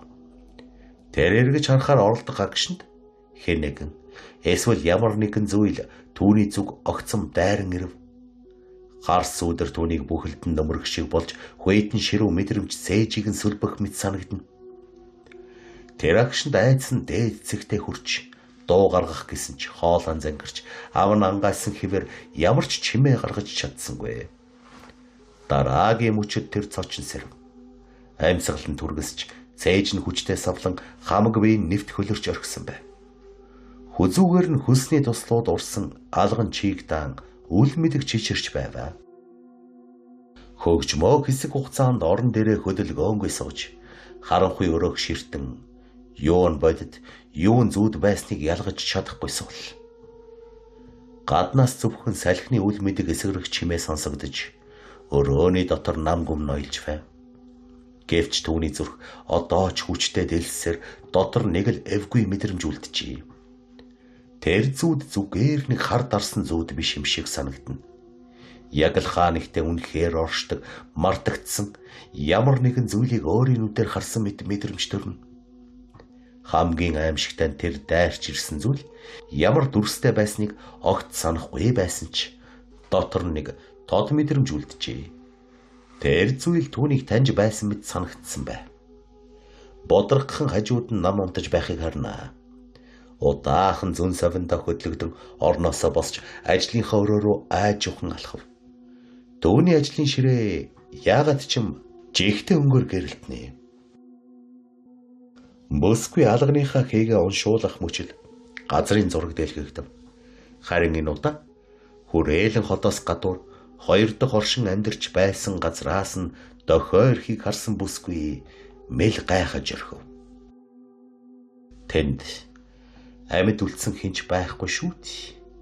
Тийм байтал хэнэгэн дохио илгээсэн нь түүнийг бүрэн балмагдуулжээ. Наривчлан харахыг хүссэн ч хэсэг тойрог газрыг харуулсан ч харин дотогшоо нэвтэрч чадсангүй. Энэ дохиог өрхөөс өмнө тэр газрыг бүрэн тойруулж ойртуулж харж чаддаг байсныг эргэн дурсав. Зөвхөн нэг хэсэг бүс одоо огтхонч харагдахгүй болсон байв. Бөсгүй ширээнийхээ ард сууж элдвийг бодож эрэх зүүлэн толгойгоо ажилуулж байтал аль хэдийн гигэ орчихжээ. Хаалган дээр бодрогхон түүний нэрийг дуудахыг сайн нэг сонсон сэхээрэн орчин тойрноо харж гадагшаа харуулдан нарны гэрэл уулын цаанаас шаргалтан туяаран байхыг үзв. Хаалган дээр зогсох найз нь өөрт нь санаа зовж айсан шинжтэй харагдана. Бодрогхон. Ямар нэг зүйл тохиолдоо юу? Би чамайг түрүүн сууж дуудлаа. Чи нааширтэй. Чамд нэг зүйлийг харуулъя. Гэсээр болсон явдлыг өгүүлв. Найз нь юу болохыг мэдэхгүй. Тэгсэн хэрнээ сонирхлон төрхөн лавтай. Шуурхай хурал зохион байгуулж гол штаб дээр цуглуулна. Албаны өмсгөлөө өмсчгөөд цайзын хурлын өрөөнд хүмүүсээ цугласан хойно өрөөнд орох үеэр бүгд босч түүнд хүндэтгэл үзүүлэхийг харан. Та бүхэн суун. Өнөөдөр шуурхай хурал хийсэн шалтгааныг удахгүй тайлбарлах болно гэж ширээн дээр газрын зургийг бүгдд нь үзүүлнэ. Тэгээд юу болсон талаар ерөнхий явдлыг хэллээ. Хөгжмөөтэй ойрхон суух нэгэн бол эргүүлийн 1-р ахлагч Банхар. Олон жилийн турш энэ газараас бид ямар ч дохио хүлээж авч байгаагүй. Гэтэл тасралтгүй улаан дохио анивчиж байхыг бодоход тэд хэн нэгэн байна гэж баймааргүй юм. Энд цугласан та бүхний бодлыг сонсож цааш хэрхэх талаар хэлцэх хэрэгтэй байна. Бүх цэргийн зөвлөх дооруу гих эмхтэй. Захирагчаа. Эргүүлийн багийнхнаас илгээсэн нь дээр санагдах юм. Тандад судлаад ямар учиртай болохыг мэдсэний дараа яахаа шийдсэн үлзийтэй. Цэргийн зөвлөхтэй санал нэг байна гэж цэргийн жанжин хавтгай хэлтэл 2-р эргүүлийн ахлагч Хайдав. Таныг зөвшөөрвөл манай эргүүлийн багийн гарамга хідэн дуршуулыг илгээж үзвэл. Ойлголоо. Би давхар хяналтыг өөрийн нүдэрээ үзхийг хүсэж байна. Анхаарч үзээрэй. Мэдлээ эрхэм дээцээ. Өнөөдөр эргүүлийн багийнхнаас тэр газар туршуул илгэнэ. Хэрвээ юу болсон талаар мэдхийг хүссэн бол шөн дунд эндээ уулзцгаая гэв. Бүгд тарж явсны дараа Хайдав хэсэг зур ганцаараа зогсож бодол дарагдсан мэт чимээгүй байв. Дараа нь тэр ширээнийхээ ард сууж урьдчилан бэлтгэж байсан нэрсийн жагсаалтыг дахин нэгтлэн харснаа өөрийн туршлага ур чадварт тул гуурлан сонгосон 10 хүний нэрийг тусгай хуудсан тэмдэглэж захирагчтай өргөн барьваа. Тэр 10 хүн бол жирийн тагнуулчид биш. Олон удаагийн аюулт даалгаврыг амжилттай гүйцэтгэж хүнд нөхцөлд ч хяналтаа алддаггүй. Бие сэтгэлийн хувьд бэлтгэгдсэн шилдэгүүд байл. Тэдний бие бүрт цаг тутмын хөдөлгөөн, амин үзүүлэлтийг хянах тусгай төхөөрөмж суулгасан бөгөөд төв байрнаас тэдний байршил, биеийн дулаан, орчны хөдөлгөөнийг наривчлан ажиглах боломжтой болсон байв. Туршуулын багийнхан бэлтгэлээ ханган эцсийн зааврыг авсны дараа нэгдэн хөдөлж хамгаалалтын тойргоос гарч алслан одлоо. Тэднийг тойргоос гарснаас хойш яг 12 цагийн дараа шөнийн 12 цаг дөхөх үед зорьсон газартаа ойртож ирэв. Тэр шөнө тэнгэрт хугас сар мандаж сарны бүдэг кэн гэрэл ой модны оройгоор тусан сүүдэр гэрлийн солбилцал үүсгэжээ. Төв хяналтын өрөөнд хөгжмөө бодрогхон хоёр анхааралтай сууж дэлгэц рүү ширтэж байв. Хөгжмөд сонирхол төдийгүй тайлбарлахын аргагүй нэгэн түгшүүр дотроос нь өндийж байв. Төвний хажууд эргүүлийн багийн ахлагч Шубуухай мөн Есү болон бусад олон чиглэлийн удирдлагууд өөрсдийн байрлалд сууж ажиглалтын самбаруудын өмнө төвлөрсөн харагдана. Өрөөний голд томоохон дэлгэцүүд байрлуулж тэдгээр дээр туршуул бүрийн байршил, биеийн дулаан, ойр орчны дулааны хөдөлгөөнийг ялхан харуулж байв. Хүн бүрийн амьсгал хүртэл мэдрэгдэх мэт наривчлалтай мэдээлэл урсаж байв. Тагнуулын багийнхан эцэст нь шигүү ой модны захад тулж ирвэ. Газрын зурагт тодорхойгүй дугуй хэлбэртэй нэгэн тойрог тэмдэглэгдсэн байсан бөгөөд тэр тойргийн доторх хэсэг нь ямар ч мэдээлэлгүй. Яг л хоосон орон зай мэт харагдана. Тэд анхны ахлахмаа тэр үл мэдэгдэх тойрог руу тавих мөчид бүх зүйл ихэлвэ. Одоогоор тэдний нүдэнд зөвхөн хугас сарны гэрлийн ойлтод бүдэг Кен гялалзах битүү ширэнгэн ойл үзэгдэж байв. Навчис салхихгүй ятал үл мэдэг хөдөлж холоос үл таних шувуудын дуу хаяа нэг зөөрэтнэ. Хөгжмөө болон бусад ажиглагчид эхэндээ юу ч онцгой зүйл олж харсангүй. Гэвч удалгүй. Дэлгэцэн дээрх дулаан илрүүлэгчийн дүрс өөрчлөгдөж эхлэв. Ойр орчимд олон тооны дулаан их үүсвэр илэрч эхэлсэн ч тэдгээрийг камерын дүрсээр харахад юу ч харагдахгүй байв. Яг л үл үзэгдэх хамтад ойр хавьд хөдлөөд байгаа мэт санагданаа.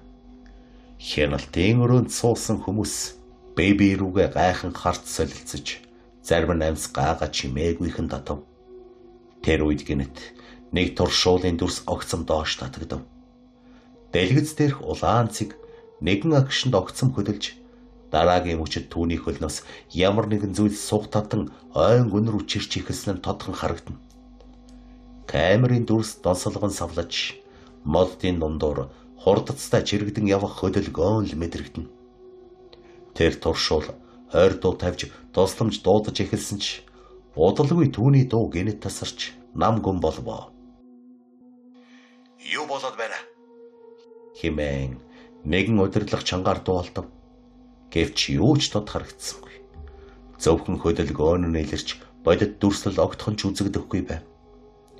Яг л үл үзэгдэх хүч тэднийг нэгээр нь барьж авч байгаа мэт. Хөгжмөө дэлгэц рүү шивтэн зүрх нь хүчтэй дэлсэж байв. Түүний зүүдэндээ харсан тэр аимшигт дүр зураг санаанд нь тод орж ирэв. Тэр даруй аюултай гэж үзэж багийг яаралтай буцаах тушаал өгөхийг хүссэн ч бүх зүйл аль хэдийн хожимдсан байв. Нэгээр нь туршуул бүрийг үл мэдэгдэх хүч ойн гүн рүү чирсээр байв. Дэлгэцэн дээрх дулаан цэгүүд нэгээрээ хөдөлж төв хэсэг рүү ойрцоор. Эцэст нь бүгд нэг цэг дээр бөөгнөрөх мэт болов.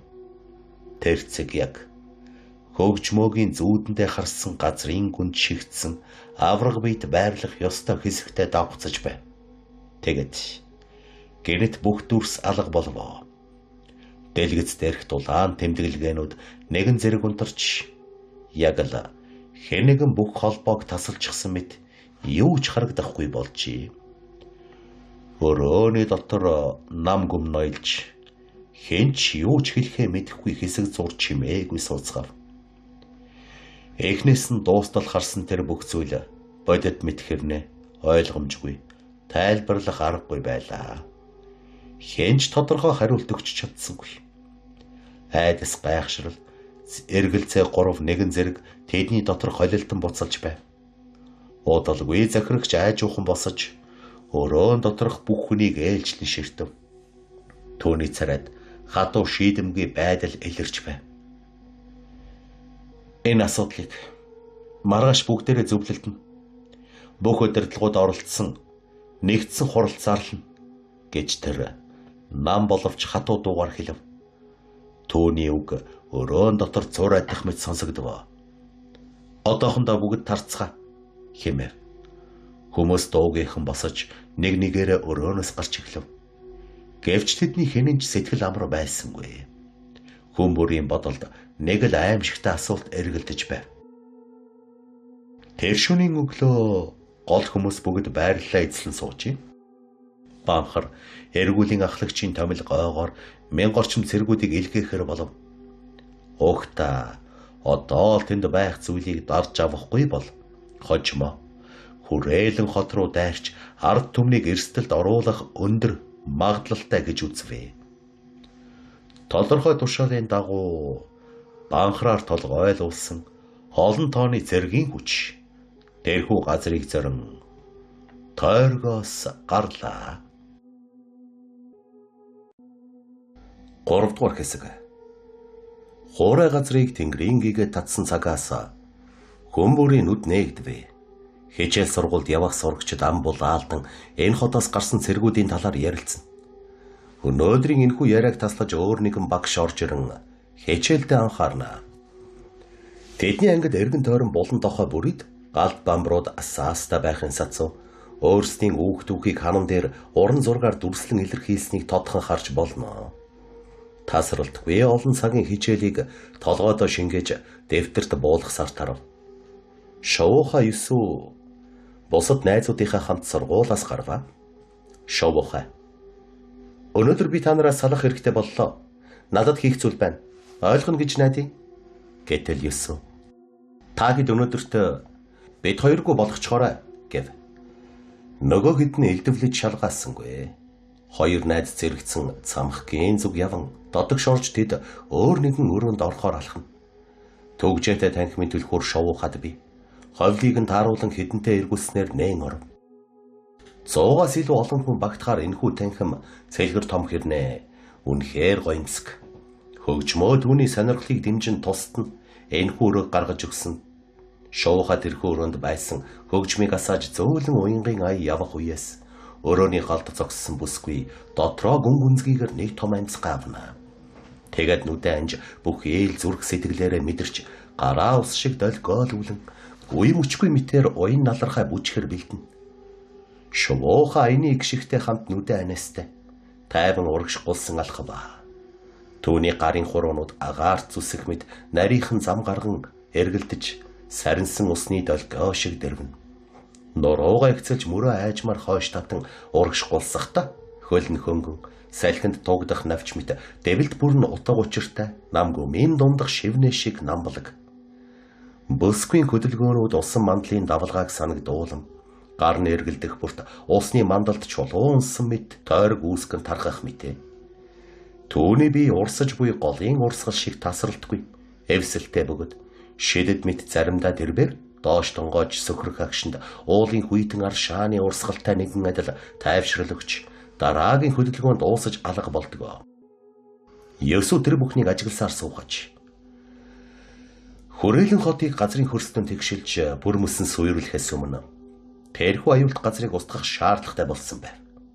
Хэрв тэр зүйл улам хүчрхэгжвэл зөвхөн ойр орчмыг бус бүхэл бүтэн хотыг залгих аюултай гэдгийг удирдлагууд ойлгожээ.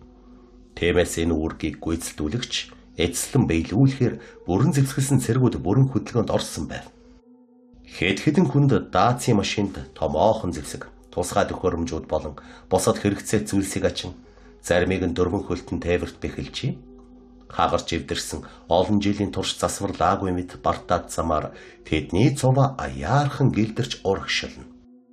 Машин бүрийн хөдөлгүүрийн дуу намжим орчныг эвдэн хаяа чулуу хөдлөх чимээ замын доороос сонсогдно. Хамгийн түрүүний игнэний дундах мөнгөлөг тэргэнд удирдлагын баг байрлсан байв. Жолоочийн хажууд банхар чимээгүйсэн. Төөний харц урд зүгт чиглэсэн ч бодол нь өөр зүйлд төвлөрсөн мэд гүнзгий төвлөрсөн харагдана. Тэдний өмнөх машины толон дээр тусгай төхөөрөмжөөр газрын зураг тодрон гарч ирсэн байваа. Замын ойр орчмын бартасаад анцав нүг хонхрыг нарийн харуулж хаашаа тойрох хаана болгоомжлохыг урьдчилан мэдэгдэх боломжтой. Яг банхрын хажууд холбооны төхөөрөмж байрлсан байв. Тэр улаан мөнгөний товчлуур дээр хурууга зөөлөнд орж хүмүүсийнхээ хөдөлгөөнийг нэг бүрчлэн ажиглаж игэлвэ. Дэлгэцэн дээрх жижиг гэрлүүд машин бүрийн байршлыг илтгэн анивчиж байв.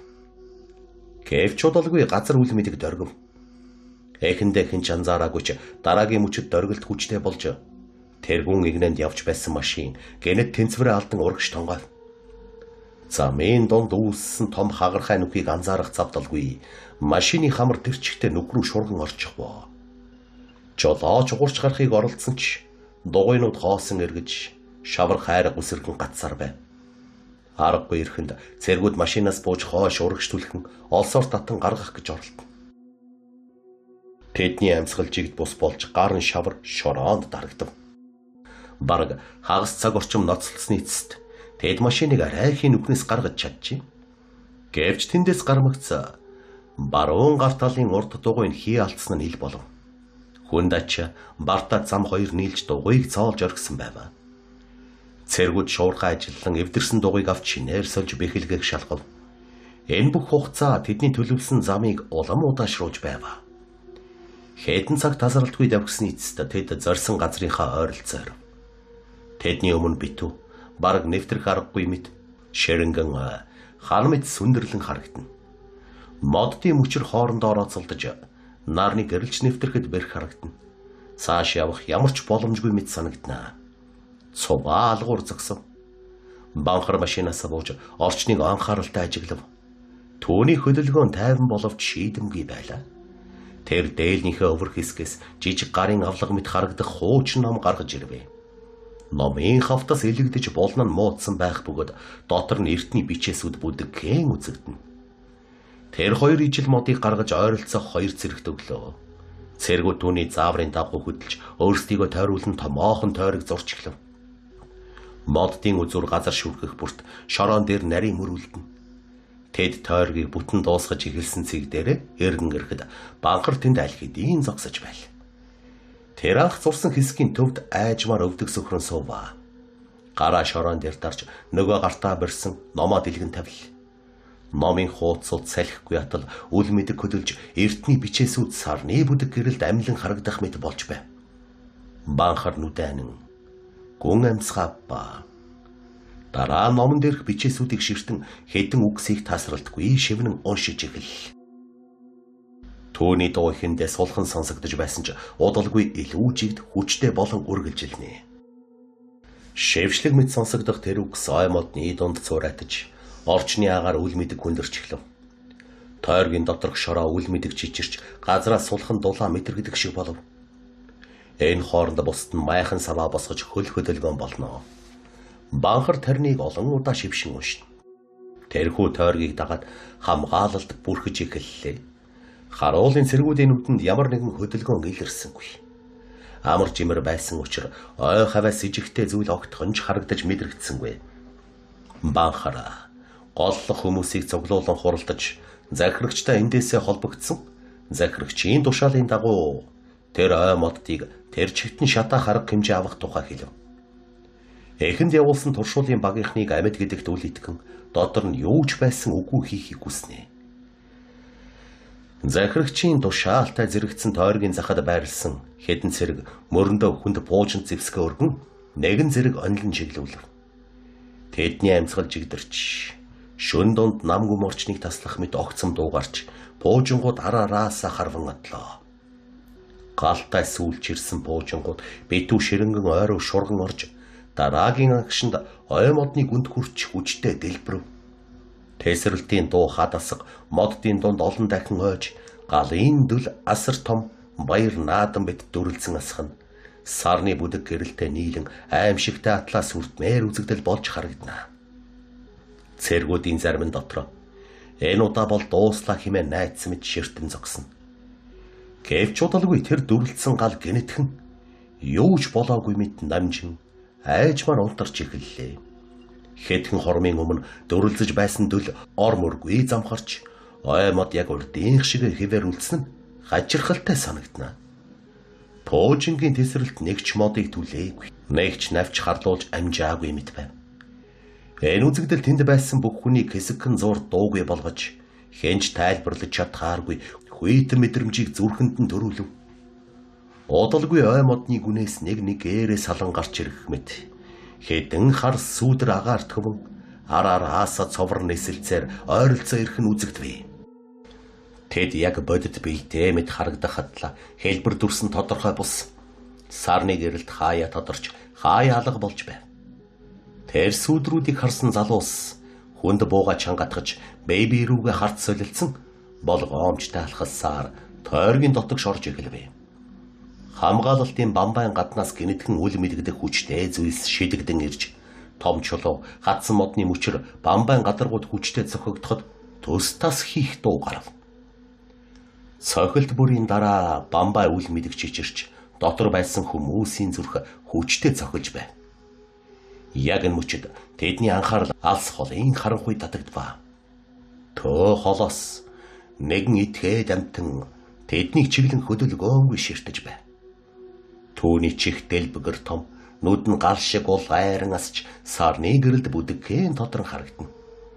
Тэр амтны дүрс тод биш ч тэнд байгаа бүхнийг нэвч ширтэж буй мэт сүрдмээр мэдрэмж төрүүлнэ. Хөдөлгөөн хийх бүртэн түүний орчимд газар үл мэдэгд оргиж мөчөр навчнууд чичирч байв. Гэнэт тэндээс аврах том чулуу салж асар их хүчээр хамгаалтын бамбаа руу шидэгдэв. Чулуу газар мөргөхөд шороо бутран үсэрч газар ан цав гарган хагарва.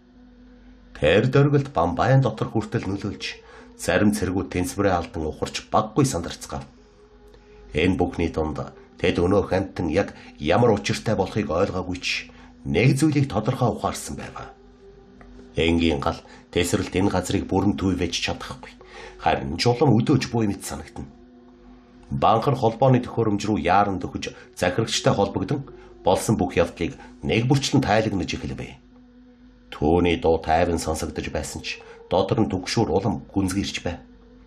Нөгөө талд захирагч болон бусад удирдлагууд асуудлыг яаралтай хэлэлцэж дараагийн албыг шийдэхээр маргалдан сууж байв. Яг энэ үед тэдний дэлгэцэн дээр гэнэтхэн шин мэдээлэл орж ирэх нь харагдав. Тэргүүн игнэнд урд нь явуулсан сургуй болсон хэдэн хүний талаарх бичлэг байв. Дэлгэцийг нээн бичлэгийг тоглоулахад бүгдийнхэн царайд гайхшрал тодорвоо. Учир нь бичлэг дээр өнөөх хүмүүс бүгд эсэмэнд нэгэн танихгүй өрөөнд сууж байв.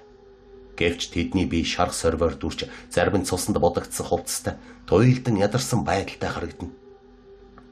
Тэд яг хаана байгаагаа ойлгохгүй мэт эргэн тойрноо хайцтай ширтэж байв. Энэ хооронд бодит талбарт байдал улам дордож байв.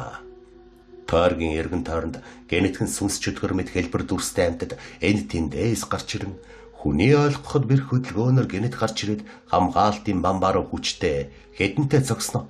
Энэх мэт чимээ гарган алга болчиход байв. Тэд яг л даа болон шоглож буй мэт санагдаж дахин өөр газраас гарч ирэн нүдэнд торолцож нэг харагдаад л дараагийн агшинд ормөргүй алга болно.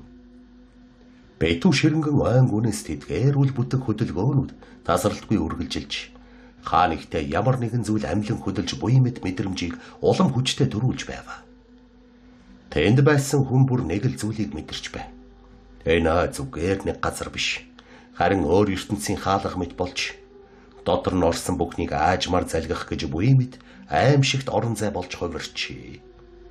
Хүмүүсийг тал бүрээс айдас түгшүүрт автуулсан тэдгээр биетүүд тал бүрээс шөнжөнгөө тэднийг шоглосоор нар мандсан хойнлаар гайгүй болж төвөөс тэдгээр туршуулын багийнхантай холбогдож чадахгүй байсан шалтгаан сүлжээтэй холбоотой байсныг мэдээгүй байв. Банхар та нар нана яач шухан байна. Гэхэд хөлн хугарч нүүр аман цус болсон ир намуухан цааш орсон хоолойны сулхан дууны өнгөөр бид үнэхээр хүнд бэртэлтэй хөдөлж чадахгүй байна. Ахлагчаа та биднийг эндээс ирж авах хэрэгтэй. Өдрийн цагаар энд хинч харагдахгүй. Шөнийн цагаар хаанаас ч гараад ирдэг. Өөр ямар нэг мэдээ байна уу? Тэд хүн биш. Бидний мэдэхгүй зүйл хувирлыг тодорхойлох аргагүй. Тэд гинэ. Олоола хэрэггүй. Үнэн дээр тэр талаар бол сайн мэдэхгүй байна. Гэсээр нилээдгүй ярилцсны ар дээр огторгүй тэнгэрт мандсан нарны гэрэлд бүх зүйл үнэхээр сайхан харагдана. Банхар ойр орчмыг ямар нэгэн хор нөлөө болох зүйл үгүйг мэдхээр ганц хоёр зүйлийг хийж дуусгав. Урд шөнийн мэдрэгдсэн сөрөг хүч огт байсангүй. Банхар өөрийн хэсэг хүмүүсийн хамт додогш орох зам хайсан ч өрөөсө олсонгүй. Туучаад гарыг гисэн ч ямар ч боломжгүй. Нөхцөл байдлыг ойлгосон орой нар жаргатал тэр уулыг тойрсоор хүмүүсээ хэд хував. Нар жаргахаас өмнөхөн хуарандаа цуглаад ахлагчид хуралдаж газрын зургийг харж хэлэлцвэ. Нэг ахлагч 3 хүнийхээ хамт зүүн талаар тойрсон гад чулуу ихтэй хэрнэ жаахан явчихвал дээш явах зам тодроод гарч ирэхийг харсан байна. Газрын зураг дээр тэрхүү хэсгийг тодорхой харуулж маргааш банхар өөрөө явж үзэхэр шийдэв. Шөн гүнзгийрэх тусам тентхийн нам гүм айдас төрүүлэн болж өнөөх гал нүдэд амтан дахин гарч ирэх нь тодорхой мэт санагдана. Үнэхээрч сар тэнгэрийн голд мандаж орчныг бүдэгхэн гэрэлтүүлэх мөчөд ой модны гүнээс дахин хөдөлгөөн мэдрэгдэв. Гэнэтхэн харанхуйн дундаас том өхөр чулуу хатсан моддын их бие шидэгдэн ирж шившлэгтэй ханад тулан хүчтэй нүргэн үүсгэн. Чулуу хананд мөргөх бүрт газар дөргөх мэт болж агаарч шороо хуурай навчис хийсэн одон мэт цацагдана. Хамгаалалтын хүч аажмаар суларч эхлэхийг банхара болон бусд нь мэдэрч байв. Хаан бүрэн нурж амжаагүй ч хаанигтай анц авгарч үл мэдэг гэрэл цоорхоогоор нэвтэрч ихэсэн нь тун аюултай дохио байв. Тэр мөчөөс эхлэн байдал уламд ордвоо. Анхны жижиг цоорхоо гарамгцалаа. Хар манам мэд сүнс чөтгөрүүд тийш шургалан орж ирэв. Тэд хүний нүдэнд тод харагдахгүй, хэлбэр дүрс нь байн хувирч, зарим нь хүний гар шиг урт сарвуутай, зарим нь зүгээр л харуултаа мэт сарнин орж ирнэ. Цэргүүд тэднийг буугаар буудаж сэлэм хутгаарт цавчиж гардан тулдаж эхэллээ. Хашгирахтуу бууны нүргэн үл таних хамтдын чарлах чимээ нийлэн тойргийн дотор жинхэнэ там мэд дүр зураг үүсв.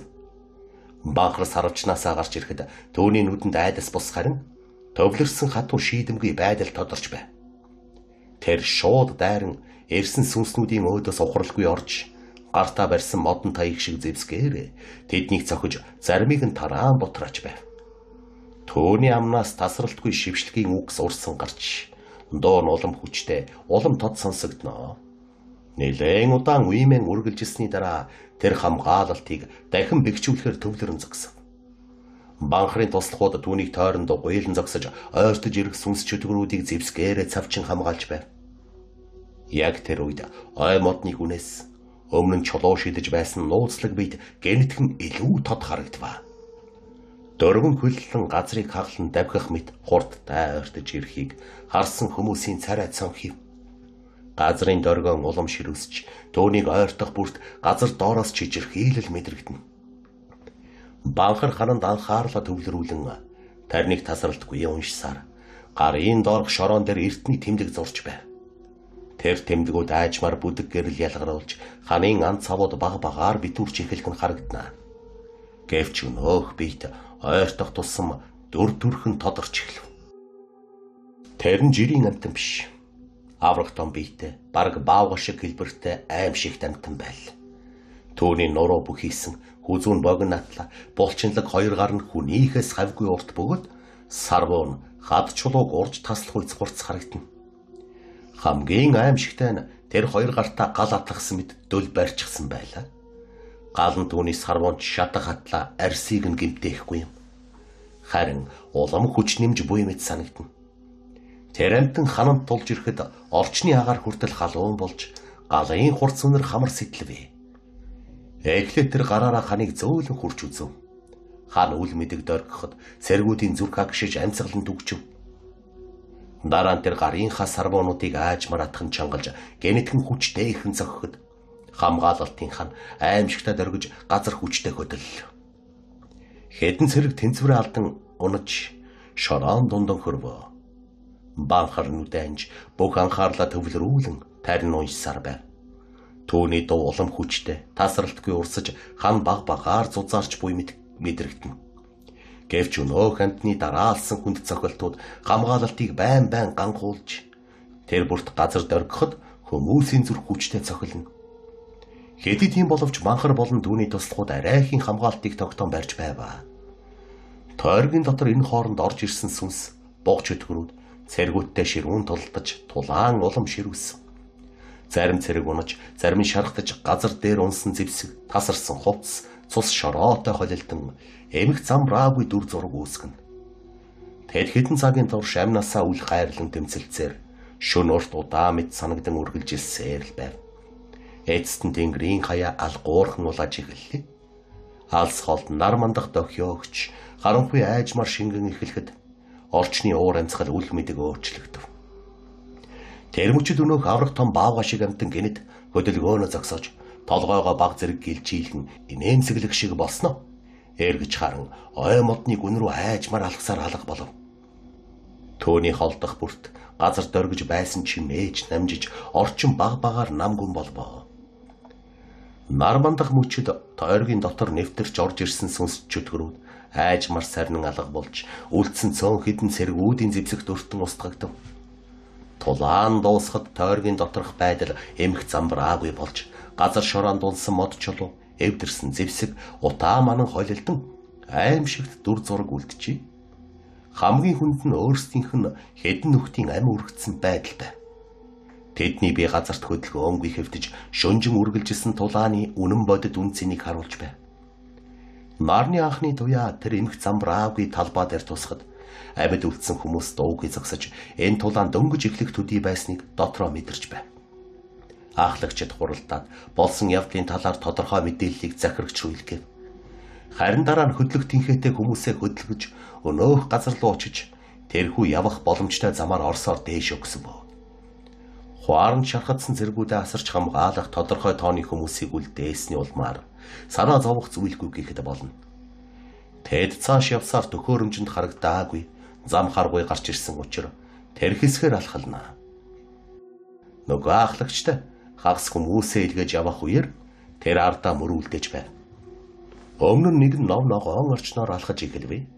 Тэдний мөр хойно нь тод тамга шиг дарагдж үлдсэн ч удаагүй байтал балартаж юу болох нь үзэгдэн. Энэ тухай тэнд байсан хинч мэдсэнгүй. Зүгээр л бүх анхаарлаа өмнөх зам болон бусад зүйлсэд төвлөрүүлсэн байв. Тэдний явсан зам мөр балартах үеэс тэднээс холгүй бол хар чулуун дээр тэдгээр мөр дардас шиг тамга шиг гарч хамтэр. Тэрхүү хатанд нэг нүд урган гарч ирэх нь үзэгдэв. Удаахан тэр чулуу биедээ болж урган нэг л өөр төрхтөө нэгэн болон тэдний араас нь хөрс гэмтэн жижиргээ үүсгэн явл. Энэ хооронд ахлагч бууныхаа дуранд ойр хавийг нэг бүрчлэн шалган харанхуйн дундах өчүүхэн хөдөлгөөнийг ч алдахгүй гэсэн мэд гярхаа ажиглан урагшилж байв. Төөний алхам алгуур боловч нэгт болгоомжтой. Ардан дагаж яваа цэргүүд амьсгалаа хүртэл барин гიშгэх бүрдээ дуу гаргахгүй хичээнэ. Ой модон дундуур улам гүнзгийрэх тусам зам нь эсэргээрээс илүүхэн болж модод хоорондын зай томорч газар илүү тэгшэрч ирэх нь нэг л эвгүй санагдана. Байгаль өөрөө тэднийг хаашаа нэгэн газар хөдлөн оруулж буй мэд мэдрэмж төрж байваа. Гэнэт хүчтэй тас хийсэн чимээ ой модны гүнээс цуурайтан сонсогдох мөчөд бүгд яг хөшөө шиг хөдөлгөөнгөө зогсов. Хэн ч амьсгалахгүй мэт нам гүм ноёлж зөрхний цохилт хүртэл чихэнд сонсогдох шиг болно. Ахлагч нүднийхээ болонгаар орчноо ажиглан дараа нь маш удаанаар хойш эргэн харлаа. Тэр эргэх агшинд нэг цэргийнхэн ард талд том бул хад буйг хайлтуулж харсан ч тэр дороос ижиг төрүүлсэнгүй. Энэ ойд хад чулуу байх нь хэвээ мэд санагдсан учраас өөр зүйл бодсонгүй. Гэтэл яг тэр мөчөд өнөөх цэргийн шилэн хүзүү рүү халуун амьсгал үл мэдэг төөнөх шиг болов. Хүзүүгээр нь хөлс даган урсаж нуруу даган хүйтэн жихүү хүрэхэд тэр дотор нь нэг л муу савин дөрж хамаг биеийн зарс хийвэ. Тэр гинэт огцом эргэж гарлаа. Харин эргэж амжаагүй байхад хад мэд харагдаж байсан тэр зүйлээс нэгэн аврах том гар айжмар сунаж гарч ирэв. Дараагийн агшин тэр гар цахилгаан мэд хурдан хөдөлж цэргийн биеийг хүчтэй дарахад бүх бие нь яс махтайгаа хамт юу ч үгүй бязарч цус мах газар цацагдан яс хугарах дуу аимшигтайгаар сонсогдов. Сэрэмж авсан ахлагч шууд бууныхаа гохыг дарж эхэллээ. Бос дамж даган гал нээж сумнууд араасаа өнөөх хад руу шүршин. Гэвч сумнууд гадны гадаргууд шүргэх төдийд тоос босгохоос өөр шалтай нөлөө үзүүлсэнгүй. Яг л энгийн чулууг буудаж буй мэт ямар ч өөрчлөлт гарсангүй. Тэр хад гинэт бүхэлдээ хөдөлж газраас тасран үсэрч ирээд хоёр цэргийг зэрэг дарж унахад яс хугарах мах нэцрэх чимээ зэрэгцэн сонсогдов. Тэдний орилох дууч гарч амжилгүй дорхноо нам болвоо.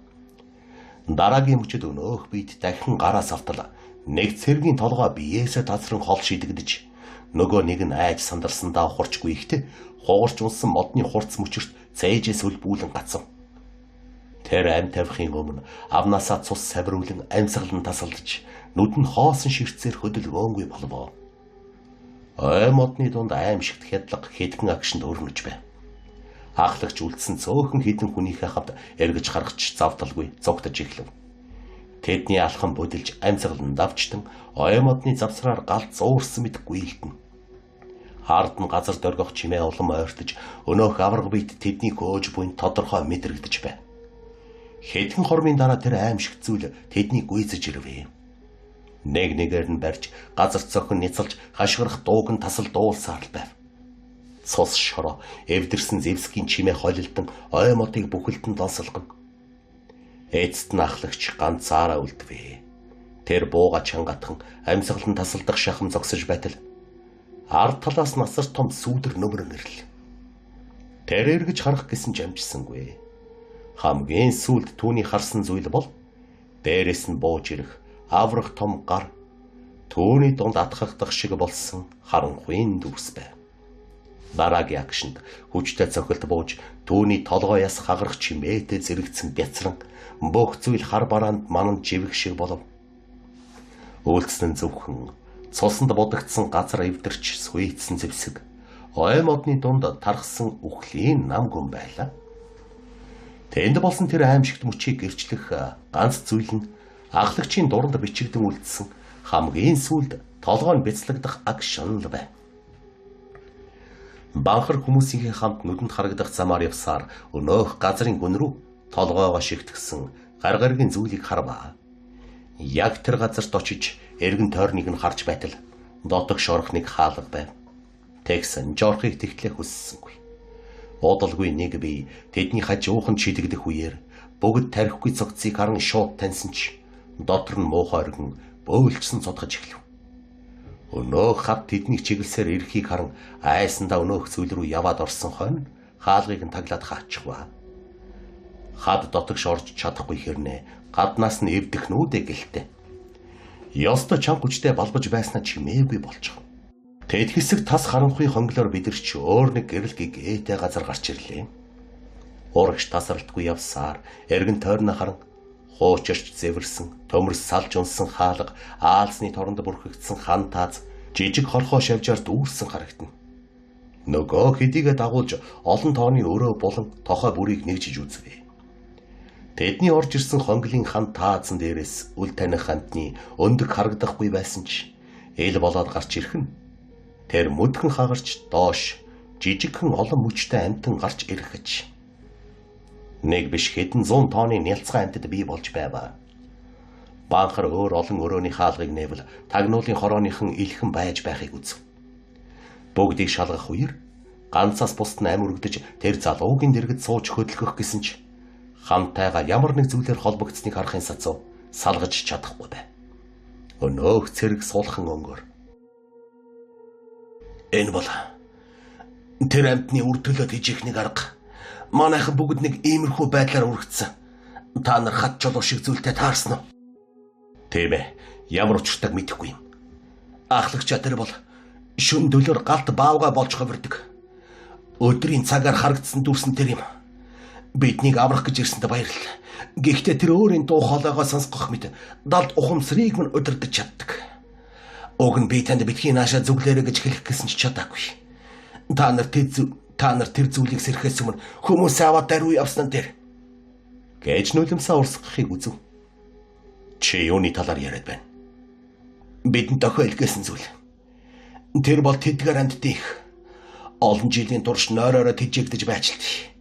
Харин дараа нь хүн хэрэгтэй болсон учраас хүний биеэр тэжээгдэж үрсээ хооллох хэрэгтэй. Энийг бид сонссон. Тэд толгой дотор минь ярьдаг. Биднээс тэсөөр хэлээр ярьсан. Ахлагч. Босод хүмүүсээ аваад яралтай яв. Тэр өөрийнхөө үйл хэргийг багталтай наргагүй надтай хуваалцдаг. Гэв. Залуу дахин амаа нээх гээд яг тэр чигээр намсгал хурав.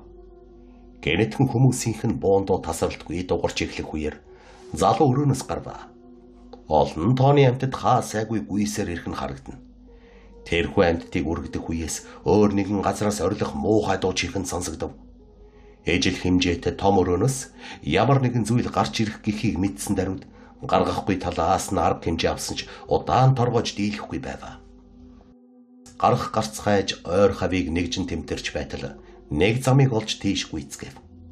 Боо тасралтгүй хангинаж удаагүй байтал гадагш гарах гарц олсон даруйд тэдний хойноос өнөөх муухай амтан хаалга цөмлөн хурдтай гарч ирвэ.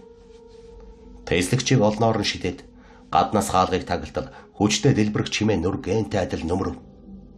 Анх орж ирсэн хаалгаар нь гал авалтснаар мөдгөн хар утаасаа унаглан ойр хав шатаж харагдав. Банхар хүмүүсийнхээ хамт хурдалж өнөөх зам руугаа орж хуарандаа төхөд очсон хой хүнд зэвсгүүдийг ашиглахаар бэлтгэцгээв. Харин нөгөө ахлагч болон хүмүүсийг нь бяцалсан хад чулуу олноороо өнхөрсөөр ирэх нь үзэгдэв. Хүнд зэвсэг үүрсэн цэргүүд тэднийг чиглүүлэн харвах үеэр дэлбэрэлт болов. Хад чулуунууд үерч сүвэрч шөнөөр шатаагүй оймод тэр чихтэй галд үргэцнийг харлаа. Нэн даруй нэмж олон тооны хүнд зэвсгүүдээр дайралт хийвэ. Харин өнөөх том хад тэднийг чиглэн өөхөрч пуучин харавтал олон жижиг хэлтэрхий болон үерэн үгүйрв. Тэрхүү хэсэг газарт хүчтэй дөргөлт үүсч байв. Бахар хүмүүсийнхээ хамт машиндаа сун буцаж явах үеэр ард талд нь бүх зүйл юу ч үгүй болж байв. Энэ тухайга тодорхой бус мэдээллийг төв рүү илгээж хэдэн цагийн дараа хүрээлэн хотод орж ирвэ. Эндээс явсан хүмүүсийн талаас илүү нь үргэлжсэн тухай мэдээллийг захирагчийн өрөөнд банхар илтгэл тавина. Банхар тодорхой мэдээллийг захирагчдаа өгсөний дараа нэлээд бододсов. Банхар тайлангаа тавьж дууссаны дараа буйдан дээр сууж үйлчлэгчийн өгсөн цайг амттны хамт идэн. Тэгтэл хөгчмөө. Тэр газар манай хоёр дахь байршил байсан. Гэвч тэнгэрээс нэг хажирхалтай зүйл бууж ирэн биднийг үндсээр нь үгүй хийх төгсөн. Дэлхийн хүмүүс энэ хар гаргийнхан гэж ярьдаг байсан цуурхал сонсогдсон. Тухайн үед тэдэнтэй уулзраа олох мантай байсан учраас эндээ ирж 70 гаруй жилийн хугацаа өнгөрсөн. Одоо л итвчж биднэр хооллох санаатай байсныг эрт мэдэж зогсоосон сайн болж. Өөрийнх нь тэмдэглэлд энэ тухай огтхонч дурдаг даагүй. Ганц хоёр ярианаас л хагас хуус ойлгосон. Тэр зүйлээс бүрмөссөн салсанд үнэхээр их баярлж байна. Баатарлаг зөрөгтэй ирчүүдийнхээ хонос маргааш төв талбай дээр олон нийтээрээ гашуудах болно гэсээр олон зүйлийг хуучлан ярилцсанаа. Хөгжмө ганцаар үлдсэн хойно өрөөгөө дүгжиж тавцсан дээрээ гарлаа. Хотоо тэр чигтэн толдон агаар салхины сайхныг мэдэрч байх зур үйлчлэгч дуртай халуун ковиг нь барьсаар дөхөөд ирсэн хойно бүсгүй баярлан гартаа аван. Одоо чи харж болно. Босод хүмүүсээ тараачаарай. Гэвэл бүсгүй толгой дөхөд гараад явав. Хөгжмөө салхинд хэсэг зогсож сандал дээр сууж тэнгэр ширтэн. Гэрэл айжмар бөхөн харанхуй нөмөрч ододгийн үнэхээр үзэсгэлэнтэй сайхан харагданаа. Сэтгэл тэнгэр ухаан сэрэг босч ирэн унтлагын өрөөнд оров. Унших дуртай номоо толныхоо өмнө тавьчихсан байж гол хавийн хуудсанд хавчуурга байваа. Тэндээс эхлүүлэн уншихаар тухта байрлалаар эзлэн хэвтэн. Энэхүү ном бол хүрээлэн хотын алдартай зохиолчийн олон зууны өмнө хэвлүүлсэн номнуудын нэг юм а. Түүнд гадаад ертөнцийн ямар ч ном сонин байхгүй. Зөвхөн дотоодын ном сонин аялгаунд нэрсэн дуул бий. Энэ хот сая орчим хүн амтай. Хаашаа 500 орчим километр зайтай. Түүний өрөөнд хяналтын цэг байдаг. Тойргийн хаан ихтэй гэмтэл гарвал улаан дохио хангинах учиртай. Нэг мэдсэн номныхоо төгсгөлд иржээ. Тэгээд цагаа халтхарвал шөнийн 2 цаг өнгөрсөн байна. Хөгжмөөч номныхоо хавцыг хааж ширээн дээр тавиад нүдээ нухалж бүх гэрлээ унтраагаад хүнжил рүүгээ шургав. Харин энэ үед цамхгийн өөр нэг нам göм өрөөнд шовуухаа орондоо хөвцөн ч нойр нь юр хөрсөнгүй. Хаах ол ийм бодлоо толгойд нь эргэлдэж тэр орон дотроо нилээн хөрвөж нэг байрлалаас нөгөө чилжин хөвцсээр л байна. Гэнэт төвчхийн аргагүй мэд санагдан ухасхийн босцов. Өөрөө нь хаалттай хөшгүүд нь бүрэн татагдсан тул агаар нэг л бөгчим амьсгал давждах мэт мэдрэмж төрүүлж байна. Тэр цонхны зүг алхаж хөшгийг хоёр тийш нь огцом татан нээгээд салхивчаа онгойлгов. Гаднаас зөөлөн сэрүүхэн салхи орж ирэхэд яг л удаан хугацаанд агааргүй орчод байсан хүн шиг гүнзгий амьсгаа авч хэдэнтэй уушгаад үүргэн амьсгаллаа. Салхины сэрүүн мэдрэмж газрыг нь шүргэхэд дотор нь баг зэрэг онгойж бодол нь хэсэг намжих шиг болвоо. Удалгүй тэр өрөөнөөсөө гарч бүрэн хувцслан цамхгийн шатаар доош був. Гадаа гармагц шөнийн зөөлөн салхи нүрийг нь элбэх мэт сэвэлзэж агаар үнэхээр сэтгэл сэргэн байлаа. Түүнээс хол гүйхэн гоёмсог хийцтэй нарийн сэлбэртэй модон сандал байхыг анзааран хэд алхан очоод баг зэрэг хүйтэн байсан ч тоолгүй сууж орхив. Тэнд суумагцаа. Бэйн тайвширсан ч бодол нь улам гүнзгэрч игэлвэ. Тэр бүрэн ухамсар сэтгэх үедээ эзэмдүүлэн гүн бодолд дарагдсан мэт нам гүмхэнсэн. Эргэн тойронд нь зөвхөн салхины үл мэдэг чимээ өөрийнх нь амьсгалын жигд бус хэмнэл сонсогдно. Зүрхний цохилт нь үе үе хурцсаж, судасны цохилт гарынх нь арьсан дор тод мэт мэдрэгдэж, амьсгалын хэмнэлж өөрийн эрэхгүй түргэснэ. Гарын хуруу нь үл мэдэг чичирч, сандлын ирэмгийг чангатгах тоолондоо өөрийгөө бухимдалд автсныг мэдэрч байна. Түүний бухимдлын шалтгаан тодорхой байваа. Өөрийн оюун налархаа биеийг бүжгэндээ бүрэн уусгаж чадахгүй байгаадаа тэр шаналж байв. Сүүлийн хагас жилийн турш тэр нэгэн онцгой бүжгийг сурахаар оролдож өдөр бүр биеэ ядартал давтаж байсан ч ахиц гарсангүй. Харин ч гар хөл нуруу өвдөж биеэ гэмтэх шахам олон удаа унаж бэрцсэн нь дэндүү их байв. Түүний бодол айжмаар нэгэн хуучин түүх рүү хөдлөгдөн очлоо. Тэр түүхийг анх уншиж байхдаа зүгээр л домог мэд хүлээн авч байсан ч одоо бол өөрөөр бодогдох болжээ. Шовууха ийм бодно. Хүрээлэн хотны эртний түүхийн хуудсанд тэмдэглэгдэн үлдсэн нэгэн бүсгүй тухай. Чөтгөрийн бүжигчин хэмээн шивнэлдэн ярьдаг байсан домог. Хууччул тэр бүсгүй тухай үргэлж аяархан хэн нэгэн сонсогдохоос эмээх мэт ярилцдаг байсан. Түүнийг эрт цагт хүний ертөнцид амьдарч байсан хамгийн чадварлаг бүжигчин байсан гэдэг. Түүний хөдөлгөөн салхины аясаар усны мандал дээр гулгах сарны тусгал шиг зөөлөн уян налархай. Түүнийг нэг удаа харсан хүн бүрийн сэтгэлийн гүнд хизээж арилахгүй нэгэн сүүдэр үлддэг байсан гэдэг. Гэвч тэр бүжигчин хичнээн төгс бүжиглсэн ч харцанд нь хүний үгээр илэрхийлэхэд бэрх гуниг тонирхол үл тайлагдах нэгэн харанхуйн хэлтэрхий үргэлж нуугдаж байдаг байв. Гэсэн ч хүмүүс түүний гооцглон гайхамшигтай хөдөлгөөнд уяран сэтгэлээ алддаг байлаа. Тэгтэл нэгэн шөнө тэнгэрт бараан үүлэнд бүрхэгдэж салхич хөдөлдөггүй, шууд хүртэл дуугардаггүй нам гүмшүн. Тэр бүсгүй тайзан дээр бүжиглэж байхдаа гэнэт шатаж буй мэт харагдсан гэдэг. Үзэгчид түүний хөдөлгөөнд шүгэлдэн алга ташиж түүнийг улам их уран сайхан үзүүлж байна гэж бодсон. Хэнч түүний дотор шүгэлсэн аимшиг зүйлийг анзаараагүй. Түүний хашгираан хүртэл хөгжмийн нэг хэсэг мэт сонсогдож хүмүүс түүнийг зүгээр л жүжигийн нэг хэсэг гэж энд өрч байна. Тэр шөнөөс хойш бүсгүй тайз орхин ул мөргүй алга болсон гэдгээ. Харин удалгүй цуурхал дарахж хүмүүс түүнийг чөтгөрийн бүжиг хийдэг болсон хэмээн шивнэлдэх болжээ. Тэр бүжиг нь хүний сэтгэлийн гүнд нуугдсан нүгэл, шунал, айдас, хүсэл тачаалыг урилгагүйгээр ил гаргаж тайзан дээр бүжүүлдэг гэх. Үзэгчид ухаан орсон ч сэтгэлдээ тэр бүжгийн нэгэн хэсгийг үлдэн айжмар түүний эрхэнд орж эхэлдэг байсан гэдгээ. Эцэст нь сэтгэл нь илэгдэж хоосорсон хэм боловч тэр бүжигчний дуугүй дагалдагч болдог байж хэмээжээ. Шувууха тэр бүхнийг бодох тусам дотор нь нэг л танил айдас сэргэж байв.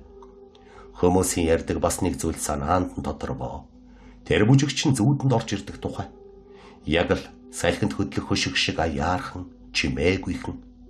Эхлээд хэн нэгэн алсаас шивнэх мэт санагдана. Дараа нь танихгүй атлаа танил аялгуул сонсогдож, бие чинь хөдөлж чадахгүй мэт хөшиж орхидог.